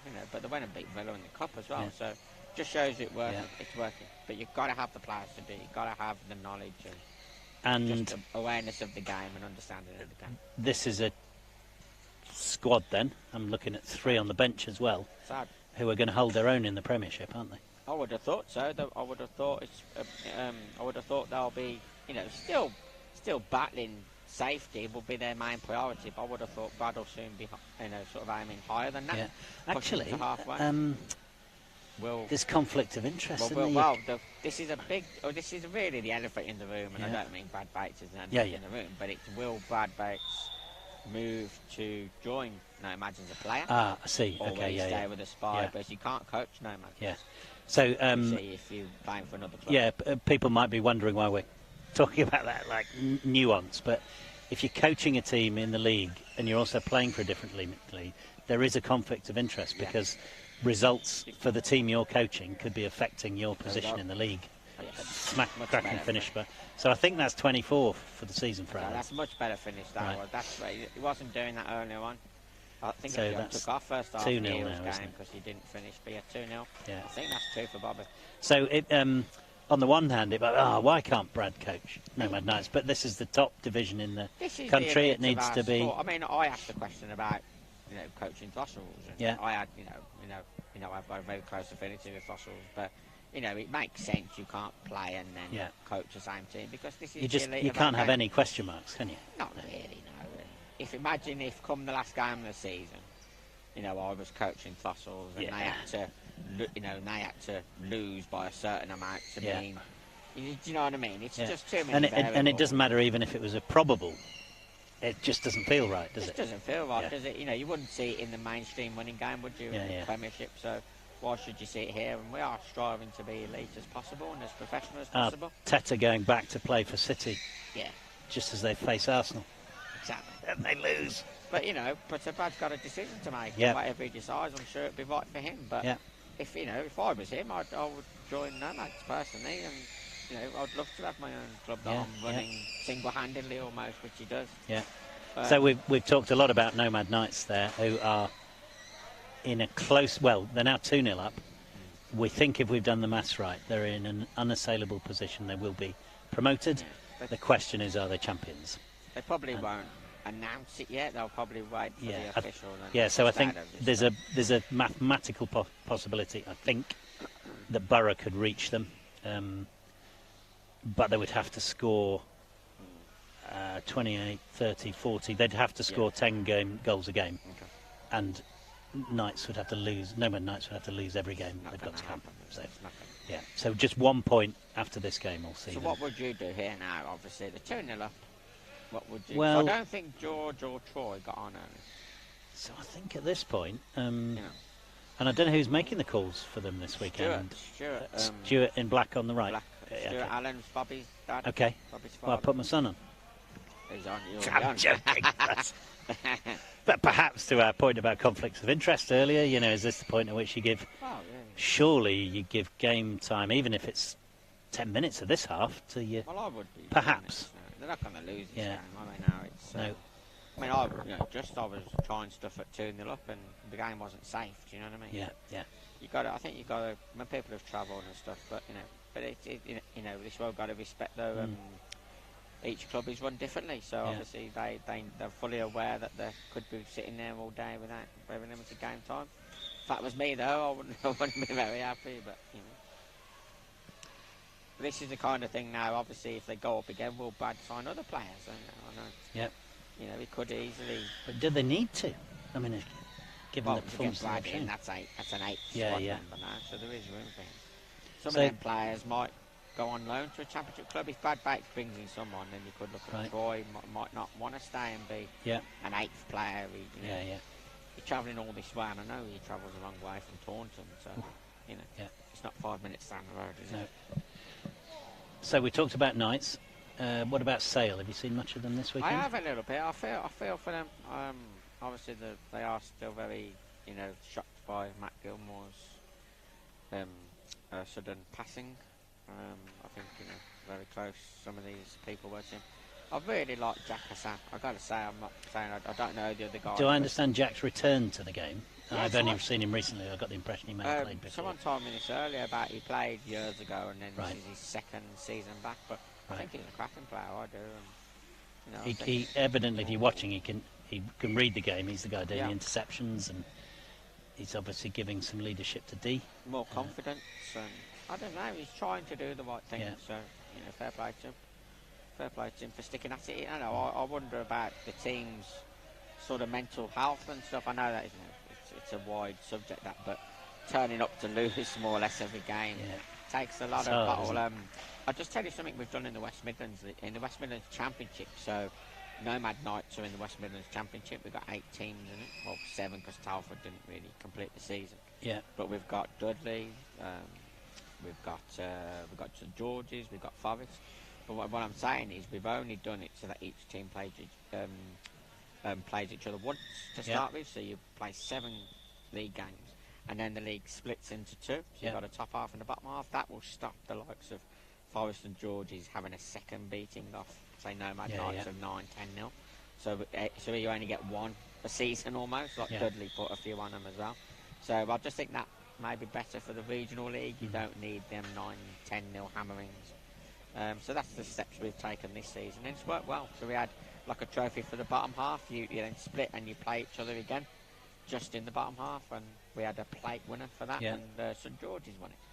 So St George's were buzzing over that, and of course they've had a very difficult season. Just boost the confidence a little bit more. So I don't see that happening in National League, and we're not in Scotland to do it, but I'm not saying it's a national thing to do, but just saying I think it just helps players a little bit more. Just you mentioned Scotland. I'm just trying to think how geographically diverse this Nomad Knights team is. Oh, well, yeah. I guess they're called nomads for a reason. Have you looked up the definition of nomad? It's by somebody who doesn't have basically a place or home. So Reagan, I think, is from around the Bournemouth area. Yes. Alan from the Cheltenham Gloucester area. Worcester, I believe. Worcester. I'm not sure if Shah and Bolt were from the Sevenoaks area. They are more Sevenoaks area, more London based. And you got Willicombe and Legal, and I can't see. Leo's from Exeter. Right. Troy's from Taunton. Right. I'm not sure about George Holloway.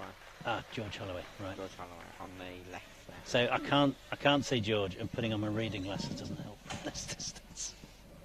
He's So on the left. and they're coming together to train, I presume, regularly. I think So they there's train really a every big training. every Oh, Saturday. again, a Look superb at that. set. Oh, that's a good thing. Yeah. Why can't my team do it? Really high Good pace fun, passing. bum, bang. So, not unreasonably, Dee's read that. He's come into the post because that's where he has to be to block off Alan, and Alan sent it to the other side. That's just great. Very good. But there's ball there to set him now. Yeah. If you're Colin Gordon watching this now, Yeah. when we had it at England camp, the ball is more appreciative of that ball to The set him. ball from Bolt. Simple Yeah, from yeah. bumper. I mean, look at that. That's like a side foot pass Yeah. in power chair football. But that's actually hard to do. To Yeah. get that right, accurate, allows Bobby to score that goal. So we're talking about geographical diversity. So this team is travelling a long way, clearly training together, Yes. not just rocking up at nationals. But they are pulling it off. committed to the cause. They're Yeah. committed to training, to what they're trying to do. They've all bought in clearly. And is that the way clubs are going to have to go Oh, to cope? I think I don't know how geographically diverse, say, the West Brom teams might be, where there's a much greater population as well around the Midlands. But because I was think- thinking some of the players travelling from Scotland, there's one or two players are travelling from Scotland. well, Logan's at Leeds. Yeah, now, and I Logan. think Kieran Burns was with Teesside. Teesside, yeah. I mean, forgive me for saying it, but Kieran Burns travels and doesn't play all that much often to Teesside. So I know he was a bit frustrated at one of the weekends. I'm thinking that's a long way. That's a big commitment. Yeah, I know West Brom. We know, we're not guilty of it. We've got Dylan from Stoke. We've got Marcus from Liverpool. I've got Amy Lee Julian from Cornwall who comes to training up the M5. She doesn't come every week, but we've got that agreement in place. She does training on her own. I do a lot of work with her privately, video analysis, sending her goals, talking through the goals. So there are different ways of coaching. It's not all about being on the pitch. but there is a point when you have to come together, don't you? No, Again, absolutely. that's But just such I accurate guarantee passing. you, a lot of this is Look at video this, analysis. look at this. A lot of this is video analysis. Honestly. Right. A lot of this will be video. Fair enough, yeah, they do need to do it and they do need to be together. Right, but- sorry, Legal's on, Alan's off. We Oh, didn't sorry, mention the yeah, substitution. We had a substitution, we're too busy chatting. But a lot of this will be video clips as well. But yeah, you do need that time to But come if together. you take oh, that- hello, ooh. bloody hell. Also, I mean, pardon me. Yeah. If you take that into play there, Yeah. you can watch that on video, but you need a player who's giving it back Oh. to you to be able to practice it. I understand, but you need a clear idea in your Yeah, head yeah. of what you're supposed to Yeah. do. Because if that was one of my players, I'd probably try and dribble that in. Yeah, and it's okay, like, no, you got solid Westmoreland metal. wouldn't, would he? Oh, I'd hope He not. loves a I'd shot. hope not. But his first half, Oh, he big didn't. shot by Shaw. Whoa. Second, oh, D's And again. Oh. taking, you just like, you were wanting the power to him. But there, Oh, fair enough. Again, then. They've whacked it in twice. D's got it covered, actually, hasn't he? They're not going to put it past from I the would've angles that were thought coming so, out. But you never know, do you? So they did the right thing to stop the ball and restart, didn't they? Yeah, I would have thought so. So they've retained possession. Yeah, here we go again. Oh, so that's accurate. gone in. But that, although that looked unfortunate, that But the Bolt was sheer going to get power- that, wasn't it? The Yeah. sheer power of striking that. If you front bumper that, Yeah. there's no way you're going to score that. So I think we're at 4-0 now. Some of my players go to that earlier. Yeah. Had, one player sitting in the box and the Yeah. front bumper. It's like, come on, even against Eels we had chances. It's like, I mean, more often than not, teams these days will leave a winger up. Yeah. So that person's job is to set their chair and just Yeah. strike at goal. That is the only. If you front bumper it, when you literally Yeah, got yeah. one person to beat, you're never going to score Yeah. unless that person's hand comes off the controller or Yeah, yeah. something. So you've got to set for a strike, and that's what Abigail Bolt's doing now. So the question I was posing is that across these 24 teams now, with more talented players coming through the system, are you going to see more geographically diverse clubs in terms of the players to be able to get all the players closer and closer, so all the teams closer and closer to the same I think standard? if clubs are serious about competing, I mean, I think there are teams that are happy just to sort of mosey along. But not in the. I mean, now they're. Maybe they were always Set found there. out, but there's very quickly they're not going to last in the leagues, are they? Well, no, this is it, But this is why I like clubs like Leeds and Teesside, because they've got solid foundations and they will grow. So even if a player leaves, somebody else will come in and replace them. Whereas some clubs, you know, I mean, like Bournemouth. I mean, look at Regan. He's left Bournemouth, and they've had a terrible season, haven't they? You know, Really I wonder tough, what yeah. that's done for their mental Yeah. health. And you know, so I'll be reluctant to take a player from a club if it kind of destroys them. I know it hasn't destroyed Bournemouth, but it's not done them any favours, has it? You know, so I think if clubs are serious about competing, they will get in the best players they can. So Bournemouth are on 0 points. Conceding how many goals? 90 goals That's conceded. not fun, is it? I know No. Adam Sevenoaks has, you know, he's been on messaging me saying, you know, I don't know if I can take this much more, you know, and I hope he doesn't mind me saying that, but it can't be pleasant turning up and conceding double-figure goals every No. game. But that's where you've got to be, our team managers having to be a bit more ruthless about recruitment and active about Well, this is it, isn't it? You know, talking to Well, players about joining you the know, teams. I mean, look at Matt Francis has finished at Brighton now. Brighton have gone from a mid-table Premiership to now fighting relegation. You know, so you know, if players leave clubs, it does harm them, and I don't like losing clubs. But then, you know, in saying that, if anything happens to St George's, then I know a couple of their players may go and join Greenbank. Yeah. Because I know the clubs, people who live in between Stoke and Liverpool, it's not too far to travel. So you will see shifts. Trying to think who's Patrick Kelly at Northern Thunder. Yeah. You know, trying to think of all the moves that have happened. So I don't know. So I've only been following Power Chair football since 2017. Only 6 years. Only 6 years. You're still a junior. As a result of an invitation from Charlie Kitcher, which I've spoken about a few times before. Yeah. But it feels to me... Wasn't I the one that contacted Charlie first. you? Charlie first. Yeah, He yeah. gave And then, me yes, your yeah, yeah. details, and then I said, Yeah. you know, I wanted to get streaming up and running, so I was involved with the WFA back then. It feels... Half so time, that's by the way, half-time. 3-0. Yeah. Bobby Allen hat-trick, I believe. No, it was Abbey. Abby the first one. Abbey the third. Oh, the third. Yeah. Remember, it came in off the sorry. bumpers. Was that the fourth? Yeah, third. Yeah. Third, beg your pardon. It says 3-0 on the scorer. I trust the scorer. So it feels to me, so I'm seeing Newcastle now turning up with a different squad, but it's a young team has come through. I'm seeing Nomad Knights with a young squad pulled together, absolutely crushing the Championship. Yeah.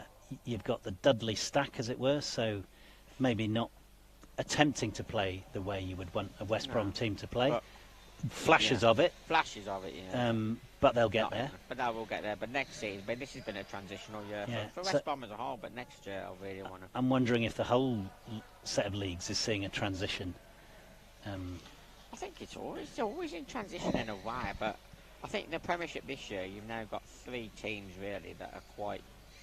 I don't want to say that, but they're quite weaker than they should be. Like Adam Langley missing at Notts, Matt Francis, Yeah. you know, Bournemouth have. You know, it's wonder how Bournemouth will cope with the Championship even. I'm not sure. Will they go down further or what? But I know there's new clubs waiting to come into the league, and another Villa team, another Teesside team, and that will only make the league stronger, because if Teesside get the second team in, then they'll be shifting players down from their first team down to the second team, which will then make, you know, I mean, you've seen Kai Shah here leave Sevenoaks, you know, never really got a game for Sevenoaks, but has played and probably one of the players of the season in the Championship. So it just shows you that gulf is quite significant still between Championship and Premiership. So it'd be interesting to see how Nomad Knights cope. If Brad plays, I think they can be top half. If he doesn't, I think they might still struggle with the squad they've got. But, you know, only time will tell. But it's, you know, good experience for them, obviously. I think of other clubs that have signed players. I know Logan Richardson's gone to Leeds. There weren't that many transfers. Wasn't that many. Transfers. Trying to think, like Sevenoaks haven't signed anyone for years, and Teesside. Teesside got Alistair Hay from Leeds, so that was the season Yeah, that was a before. while ago, wasn't it? You know, but moves like that happen. But Leeds to Teesside, I don't know how far that is. Is that? You know, but what you got to remember. You don't is- travel north of Nottingham, do you? Well, no, what you got to remember is people like Alistair Hay was at Leeds. Yeah. But he live in Leeds anyway. Yeah. He might not have even lived in Leeds, so he's moved to Teesside. He might be closer to his house. Do you see what I mean? Yeah. You know, so I don't know. It swings and roundabouts, I think. Villa, I like what Villa have done. They've promoted Humza Yep. From within. So I do it like that, you know, and that's what Fossils have done. They essentially took the Dudley squad and moved them to Fossils. Yeah. You know, so that's they've adapted really well. That's left Dudley decimated because they've had to get a new squad in, which is why it's been a transitional year. Right, I'm just going to take a short break, Okay, and we'll come back at half-time, after half-time.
Back on court A, team's just setting up. Scoreboard says 3-0, I've only got... Scoreboard says 4, I've only got 3. So maybe it was a hat-trick for Bobby Allen and one for Abby Bolt, so... I think he did. We'll correct the graphics. So, Nick, we were just chatting in the break there about, your involvement within the sport, if you don't mind. Yeah, just before we go there, Okay. we need to put a shout out to William Renton. Yes, He's of course, just left. He's done I think he's done 13 matches, scored 13 matches, commentated on a couple. Top speed test. Yeah. All, and without him, we wouldn't have been able to do a lot of the other things that we've also done this weekend, like the commentary and sorting out the failures with the streaming. He has completely run pitch A. And the scoring, which has appeared on the graphics. Yeah. So thank you very much, William. We need people outstanding like work. We need to pick more people to get involved. Right. No matter how old, youngsters, parents, anyone who's just got some free time, even if it's only for an hour or a couple of hours, it all helps. Yeah. Okay. So here we are, Sale. Not. I'm just going to think. I think they've only scored 6 goals all season, so they've got to find. They're not going to find 4 in the second half, are they? Unless probably not. Knights collapse, which is it's about damage limitation. very unlikely. I would find this hard personally, turning up and losing. So fair play for people for doing it. So I can't remember how the playoffs work at the bottom of the championship.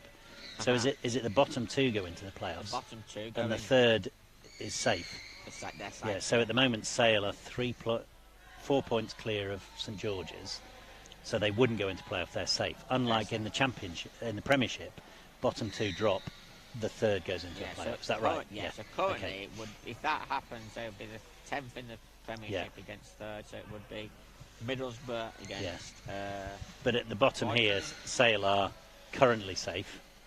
It needs St George's to pull off 2 wins, I think. Who's... Putting 2 down now, I think. I'm just checking the Court B. So this isn't a disaster for Sale, but they need St George's to keep not winning, and Greenbank are 2-0 up. So again, Sale are going to go out of the weekend safe. So basically, the playoffs is different every year, and it depends on how many teams apply to come into the league. The deadline is 31st of March, so literally. Yeah, but the dropout doesn't change, so that's the bit I was trying to figure out. Yeah, well. Sale will always be safe. Oh yeah. So in that position, always safe in the championship. So just But 11th and 12th go into the playoff. Yeah. So and it depends on the format and how many teams are applying. This year it's 3 teams, which makes the format not ideal for the organiser. No, but it is already pre-regulated in the regulations this year. Yes, it is. You say that. But also, if a team has to drop out of the league for any reason, which obviously we hate and don't want, then you might need 3 back in. Yeah. So how do you get your head around that? Okay, so that's part for another day. So what I'm saying, I think if you need 3 teams, it doesn't quite state how it works. Yeah. But that's an anomaly.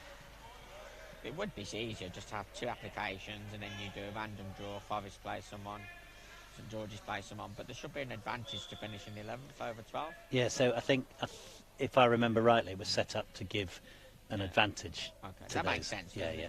Otherwise, but you can't. You assumed 11th and 12th were seeded, as it were. Yeah, you can't seed the incomers against each other. Everyone's got to be treated equally. There's no way I'm measuring. Yeah. There's no way of measuring any difference between those teams, so that's fair enough. I can live with that. So we've got Willicombe on. So we'll just quick run through the thing. Willicombe on. Holloway and Legal. Holloway, Legal, and Kemp in the middle. It's got to be a finish. Kemp, no, not quite big enough. Play around them. Yeah. It's good that they've rotated the squad a little bit. So you got Kai Sharp, Bobby Allen, and Abigail Bolt all on the bench. So I'm interested, if I look at the stats for Knights. Who's the designated keeper? Troy. He's not, from where we're sitting, he's not obviously designated keeper, but must have something on his front. I prefer this one back. Well, the other 3 are in purple. So. Yeah, but he looks like he's in purple to me, but clearly he can't be. Because he's got his back to us. So in days of old, Kemp would be the goal machine for Bournemouth. Yeah, he would have been. Yeah. Because Ryan Skinner scored a fair few. Alan now is the goal machine for Nomad Knights, but Kemp's still number 2 with 12, Legal with 10, Bolt with 9, Shah with 7. Oh, that's I heard Bourne City fans chant at Bournemouth, he scored more than you, because Erling Haaland himself had scored more goals than the entire Bournemouth squad. Oh, what happened there? That was Just a gap. yeah. They're They're defending better than that normally. They're Sale. missing Sam Turner. I don't know where Sam is. Sam had been unwell, so he wasn't back Gone in the home by squad. the looks of it, Yeah. can't see. So those Alan, Kemp, Legal, Bolt and Shah individually have scored more goals than 3 teams in the I Championship. don't doubt it. I don't doubt that. Yeah. How many have Dudley scored now? You've got that? I will have it, bear Is with that me. up to date? This will be live. Jack Westmoreland got in that one. Yes, so when I say it's live, if we haven't checked it against full time, we might have missed some players, but we'll have the team scores. But it says Westmoreland 6, Whitehouse 5, Lee Julian 3, Harvey 2, Harrison 2. That's it. Oh, I know. Is it in? 6. Oh, I forgot. Yeah. I'm scoring because Yeah. William's not here. I better. So what was the first one? Was Kemp, wasn't it? Kemp, and then that's Holloway. Is it Holloway? No.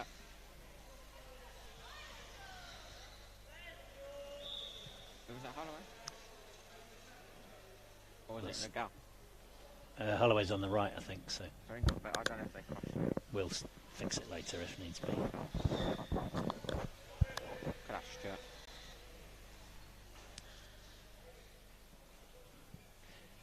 Yeah. So Paul, this isn't a great result for Sale, but it does them no harm No. it doesn't against St deserve any George's.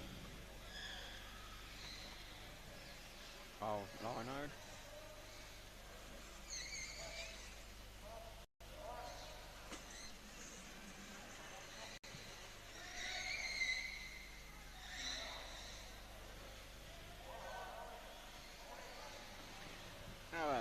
I think, you know, I mean, myself, one day I'd love to sort of start my own club, you know, something you can call your own. What does that mean? I mean, do you not feel West Brom's No, home? I'm talking when I'm old man. I know I'm old now, but, you know, one What, day. you'd buy another club out? Well, no. Run it not into the ground like solo Levy. club or- Yes. Charge astronomical fees. Yeah. £600 a month. Elite coaching. How many managers would you have? Just me. I'd do Oh, everything. not one every 10 minutes. No, I'd be the manager. Right. No, so no, but it's just a pipe dream further down the line, you know. Nice to work on a project to start a And club, would you more start it up in opportunity. a new region? So, for example, I understand there have been some attempts, but never managed to get a Welsh team together. Oh, well, Welsh, yeah, that's But a bit of a... surely they could, like a bit like Newport and It- Cardiff, the could Welsh- they play in the English League? Does come under the FA banner, the Welsh football. No. So I But- said to him, could you start, you know, Yeah. and they said, well, it's nothing to do with us, you know, that's... Yeah. So... But by the same token as Cardiff are playing in the Premier League, you know, I'm Oh, sure one could make an accommodation. well, that's what I mean. I would hope they would be able to compete in the English League, you know. Because what you really want is to extend the reach to new players, not just create Oh, a no. club that's taking players from Well, the existing pool. From my opinion, there's no point in creating a club up north in, say, Leeds, Teesside, Newcastle, because Yeah. there's enough They're clubs well up there. served, It's very yeah. northern dominated, the Premiership. Other than Crystal Palace, who I don't know if we've ever seen in the Nationals, We've never seen. there's no real London club, is there? I think, I mean, Aspire might call themselves a London club, I don't know. It's the closest to it. I know Yeah. they tried to start a Queen's Park Rangers club, and Right? obviously Crystal Palace, but they've never really grown into anything significant. Yeah, I'm not really sure what provision they I provide. don't know the demographics. Is that because there are fewer people in the player pool because they might not live in a big city, I think or must it's be. just hard to Harder get it going? Harder to reach, harder Right. to, you know, harder to get about, I suppose, in London. But I don't know how many disabled people are living in London that would be able to play the sport. So Yeah. that was a research project we need to do. But if I was to Sounds start like a new should we- team in is the that a job for Adam McAvoy? maybe, maybe. It's his job. It's a to development work out- role, isn't it? To work with the county FAs, Yeah, sorry, yeah. to the local regions. And is that the trouble? London doesn't have a county FA because you have these You have London Essex and you have, Middlesex and you know, yeah, they're all broken into. And that several another one? different No. ones. I would. If I was going to start a team in the Midlands, it'd be Solihull, which is very close to me. Right. I do think there's an untapped market like Jack Gowder. What would you call them? The Solihull Lessers? So, no. So, It is in Solihull Moors are the long yeah, non-league. that's Are they 2 non-league? miles- Yeah, 2 Yeah. miles from my house, Solihull Moors Right. around it. And I know the disability officer down there, Right. so it's always a possibility you could get something going. She knows about sport, you know, she's just And what about playable facilities, or is anywhere with a gym sufficient anywhere to train? with a sports hall. Right, You a know, wooden. a wooden floor. floor like this. There are some in Solihull we could train, you know, Yeah. we could use to train, but like Jack Gowder's from Solihull and he Right. travels quite a long way to come to West Yeah. Brom. You know, so people like that, if there was a club closer, I mean, like Birmingham haven't got a club, you know, they might say they haven't got a running team, you know, but But yeah, look, you've But- got a couple of villas and you got West Brom. yeah, I'm assuming the catchment area is there for those. yeah, anything, you know, more sort of Telford way. Telford need to keep going, in my opinion, 'cause And- that's Yeah, the yeah, problem. actually, yeah. Any old I'd forgotten Wolves, about them. You know, so but they're not really going anymore. Those players have disbanded. Sean Or Brown, moved. James Didn't Anderson. Luke Millington is at Luke St George's Millington, moved? yeah, Yeah. they've all gone somewhere else. Like, So Sale, they're northwest, are they? Where are Sale based? Sale Northwest. Yeah. Right. So you got Northwest B, Sale, Man United. That's it really Yeah. in the Northwest. isn't it? And there is a Man City team, but only in regionals at the I moment. think they've applied to come into the playoffs. Right. I think. Don't quote me on that, but I don't know if it's. And are they a new set of players, or will there be some familiar faces, if you know what I mean? I'm honestly not sure. Right. I'm honestly not sure. I think it'll be new set of faces. Right. I'm not sure what sort of ability level they have. Yeah, because and maybe I don't know. Part of the reason we're doing the streaming is so other teams who might never get to a national can see the standard and That was know what to aspire to. So I guess City and Northwest. So I don't know who would be in the Northwest League. I can't recall. Bees, Northwest Bees, Yeah. but they disband. They're still going as a regional Yeah. club, not as a. So my question was, do you get this shock if you just turn up for the playoffs and you've not encountered I would The say so.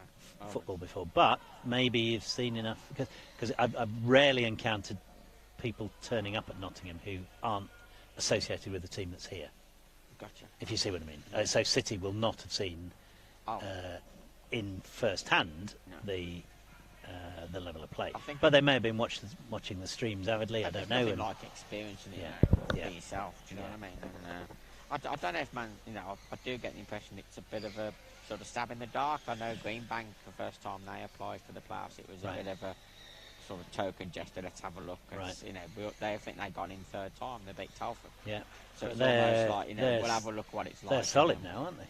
They've established themselves as a top half championship club now, and growing.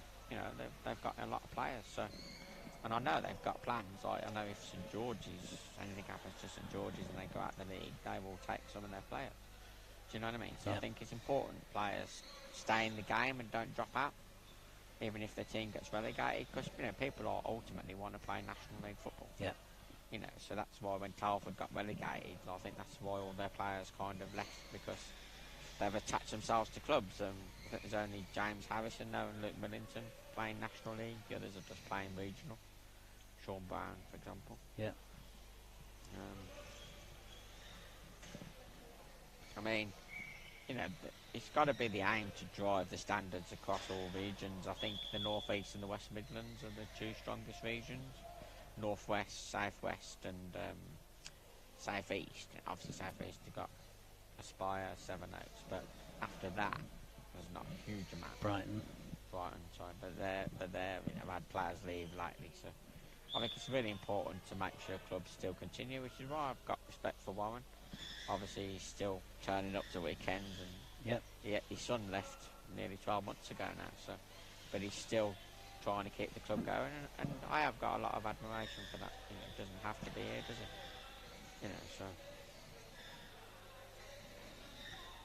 So we've had a lull here. It's 6-0 I know. to Nomad Knights. So is this Bobby Allen angle with a of- couple, and then Kemp, and we think Holloway. That's a good pass by Jack. Um, Oh. we'll double check the sums at the end of the game, but we think this means the only way Knights. This result means the only way Knights can't be promoted is if they lose every single game from now on, for the next 4 games next week, and if Borough win all of their games by 10 or more. 10 or more. Might as well give them the trophy, Nick. Not the trophy yet, so that's Yeah, a bit to come. Or promotion bang. Yeah. Bandwagon. We should And ask I don't- Stuart if he's popping the champagne next then. I don't have to hand the matches for. Yeah, actually, I've got them. I'm just going to see what the matches are to follow for.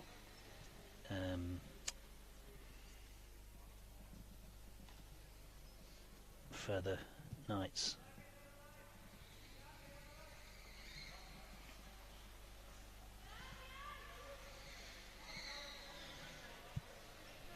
Right, so May. So Nomad Knights, where are they? Nomad Knights. Nomad Knights are playing Leeds Dynamos. So a draw at 1 o'clock. They're playing before. So on the 27th of May, Nomad Knights play at 1 o'clock, and if they get a draw there, they will secure promotion. What day's that? 27. Yeah. It's a bank holiday Monday following that. And at 16:40, oh, that's the game of the season then. So at 16:45 they play Man U. So next weekend, Saturday, 16:45, Man U play Nomad Knights. If Nomad Knights win that, Listen, I think by then that'll be that'll be the celebratory game. yeah. What a fixture What to a finish the fixture. season. I mean, it doesn't finish the season, but I think that will nail the. So how title. do you see Nomad Knights getting on next season? Then? Well, that's what I can't figure out, because I hadn't read this level of performance. I think they'll still find it a big jump, personally. But they have Premier League experience. They do. They Kemp, do. Shah, Bolt. No, They'll know what they're watch going it. into. Yeah.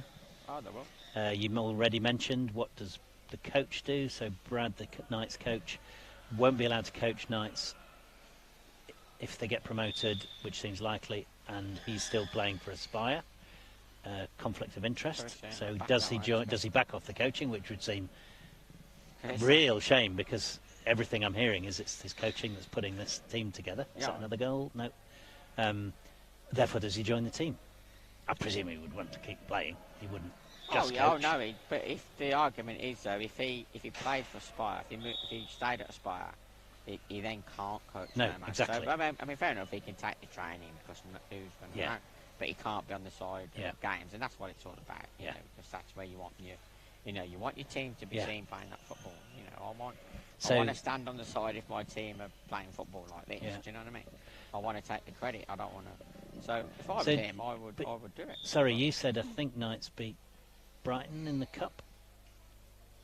Did Knights? Nomad Knights beat someone No, in the they cup. beat Villa. Beat Villa. Yeah, beat Villa. Yeah. So Villa, good, solid Not Premiership team, aren't they? Eighth in the Premiership at the minute. I Yeah, think, but so no one would be worried Oh, no. about Villa being relegated. I wouldn't say so. If you talk to Villa though, they Oh, were a right, bit worried a at the bit- start. a little of the worried, season. did they? They were Okay. a little worried, that they needed to. Oh, that's a great finish, wasn't it? But no, Was Kemp looking for Holloway there, or that No, I was think game the and angle goal? of the pass, I think he was meant Right. to, but Very good. that's So a kind of 7-0. ball. That's a kind of ball though. That's kind of 50-50 because the winger should be there to finish it. Yeah, So if you particularly with don't- your new post, Yeah. it comes off. If And, you don't score, then yeah, the winger will. Do you know what I mean? there was a great Um, example of that earlier on when Shah came in Regan's on the gone up. post. Regan's work is done. Right. I see Nomads finishing between sort of 7th and Yeah, that's what I mean. They, 10th, you know. I feel Yeah. they've got enough experience. They know what the league's like. Some of them, they won't get taken apart. No, that's the big thing. So they'll be competitive. Yeah, Whereas some teams go up and it's like, yeah, we're losing 5-0 every match. yeah. I can't see that happening. I must admit. That they will hold teams to draws and stuff, but I can't. That top 6 in the Premier is kind of. So that where might it's be the at, thing. If you're coming out of this league winning on average 7-0 or something, not quite that, but how do you feel when it is a 1-0 or a 1-1? But they'll be prepared. They'll want that, won't they? They can spend all summer talking about that. That's the dream. Of course, if Brad does play, someone who's played regular is going to miss out. You know, how does that work? You know, so that's different part dynamics of the team, isn't it? You know? I can't see challenge of management, isn't it? It is. But this is Chris Gordon's had it as well this year, where he's had a different type of squad. He's got players he can put on, whereas previously he's probably had a couple of development players that may not be used as much, so they're happy to watch more. But that was they won't kick off when they're not playing. That was how I got to. I wasn't quite, but I was amongst the highest number of caps for my school. Yeah. Because I had sat on the bench for a season, but the experience I got. Was very young, meant I could then step in a bit younger. But a load of my peers just would not go on they wouldn't be prepared to go on the bench, go to a match and come back not having had minutes. It didn't always happen, but sometimes it did, and you had to put up with it. So fantastic result again. The weekend's action. So 7-0. we are prepared to be corrected, but we think that means the only way Knights can be they're not champions, but the only team that can catch them for promotion would be Borough. Borough can only match their points, therefore Borough would have to outmatch the goal difference, and Borough would have to score something like 10 goals per game in the next 4 games. So it's mathematically possible, but seems exceptionally unlikely. So we'll offer a caveated congratulations to Nomad Knights. A fantastic weekend again, regardless. And we think they just need a point more against Dynamos in the afternoon on Saturday the 27th. And then the game of the season, Man United versus Nomad Knights, we think will probably secure the title or keep the race open. Just to touch on that, we will see Nomad Knights back here for the Cup quarter-finals, 29th of April. I don't know. I didn't have that date in my mind, but of course, and it's not just Nomad Knights. Do you want to go through? I can't remember all the games, but it's West Brom against Leeds. It's Fossils have won today. They beat Brighton 3-0, so they play Teesside in the quarter-finals. Right. I'm sure it's Nomad Knights v Aspire, so Brad's got a... okay. I'm sure it is, because then the winners play West Brom. Yeah. Well, West Brom or Leeds, beg your pardon. Yeah. Should we beat Leeds? And who's that leave? Newcastle against somebody? Newcastle... Yeah, I can't remember Not so 29th of April, you say? 29th of April, right. Back here. So I have to say, personally, I'm not quite sure of the arrangement for streaming. I'm sure there'll be every attempt made to stream it. We're back here for Premiership before then. Yeah. It's about 2 weeks after that. Yeah. So there may or may not be coverage of the Cup. That's fine. No, but that's fine. I'm but, sure if anyone does WFA want to help will do out, the most. It's a chance to plug it. So okay. I can't remember who the 4th tie is, but it's a Premiership team against a Premiership team, I believe. There's only Nomad Knights from outside the Premiership. I wonder if it's... It might not have been played yet, the other game. Nottingham and somebody, or... Let me have a quick look. I think the only outstanding one was the one you mentioned, which you just finished, Throssell's Brighton. Throssell's beat Brighton 3-0 today, yeah. So let me just see if the Cups... Newcastle and Nottingham, maybe? Newcastle, Nottingham, I want to say. I think Nottingham Cup beat... ladder, round 1, regional knockouts, national knockouts. No, I haven't got them in yet. Okay, just looking at them. So should we call it a day, Dave? Should we call it a weekend? Weekend 4 of the Championship. Seen some outstanding play, some hat-tricks, some players reach individual targets, like 100 goals for Rikin Shah, and then he went on to score more. Some people, I think, debuting in the Championships, he said. Yes, I've had a couple of players and we think Knights are within a whisker of securing promotion. Yeah, whisker. Just one more point, but they play Man United. If they definitely win that, they'll be up, and I would have thought they'll be celebrating after that. So that'll be next weekend. Just a special mention to new officials as well. Yes, there is Ian Harley and Megan Buller. Yeah, really joined us from the running game. From the running game, they seem to like it. They keep coming back. We have got a couple of Irish referees hopefully coming to the Premiership weekend. Right. Coming over from from our neighbours. So it'd be nice to have some different officials, and it's nice to know that sport is still moving forward. Right. Yeah. Arrivederci. Take care of yourself. Cheers. Have a good Easter. Bye. Bye bye.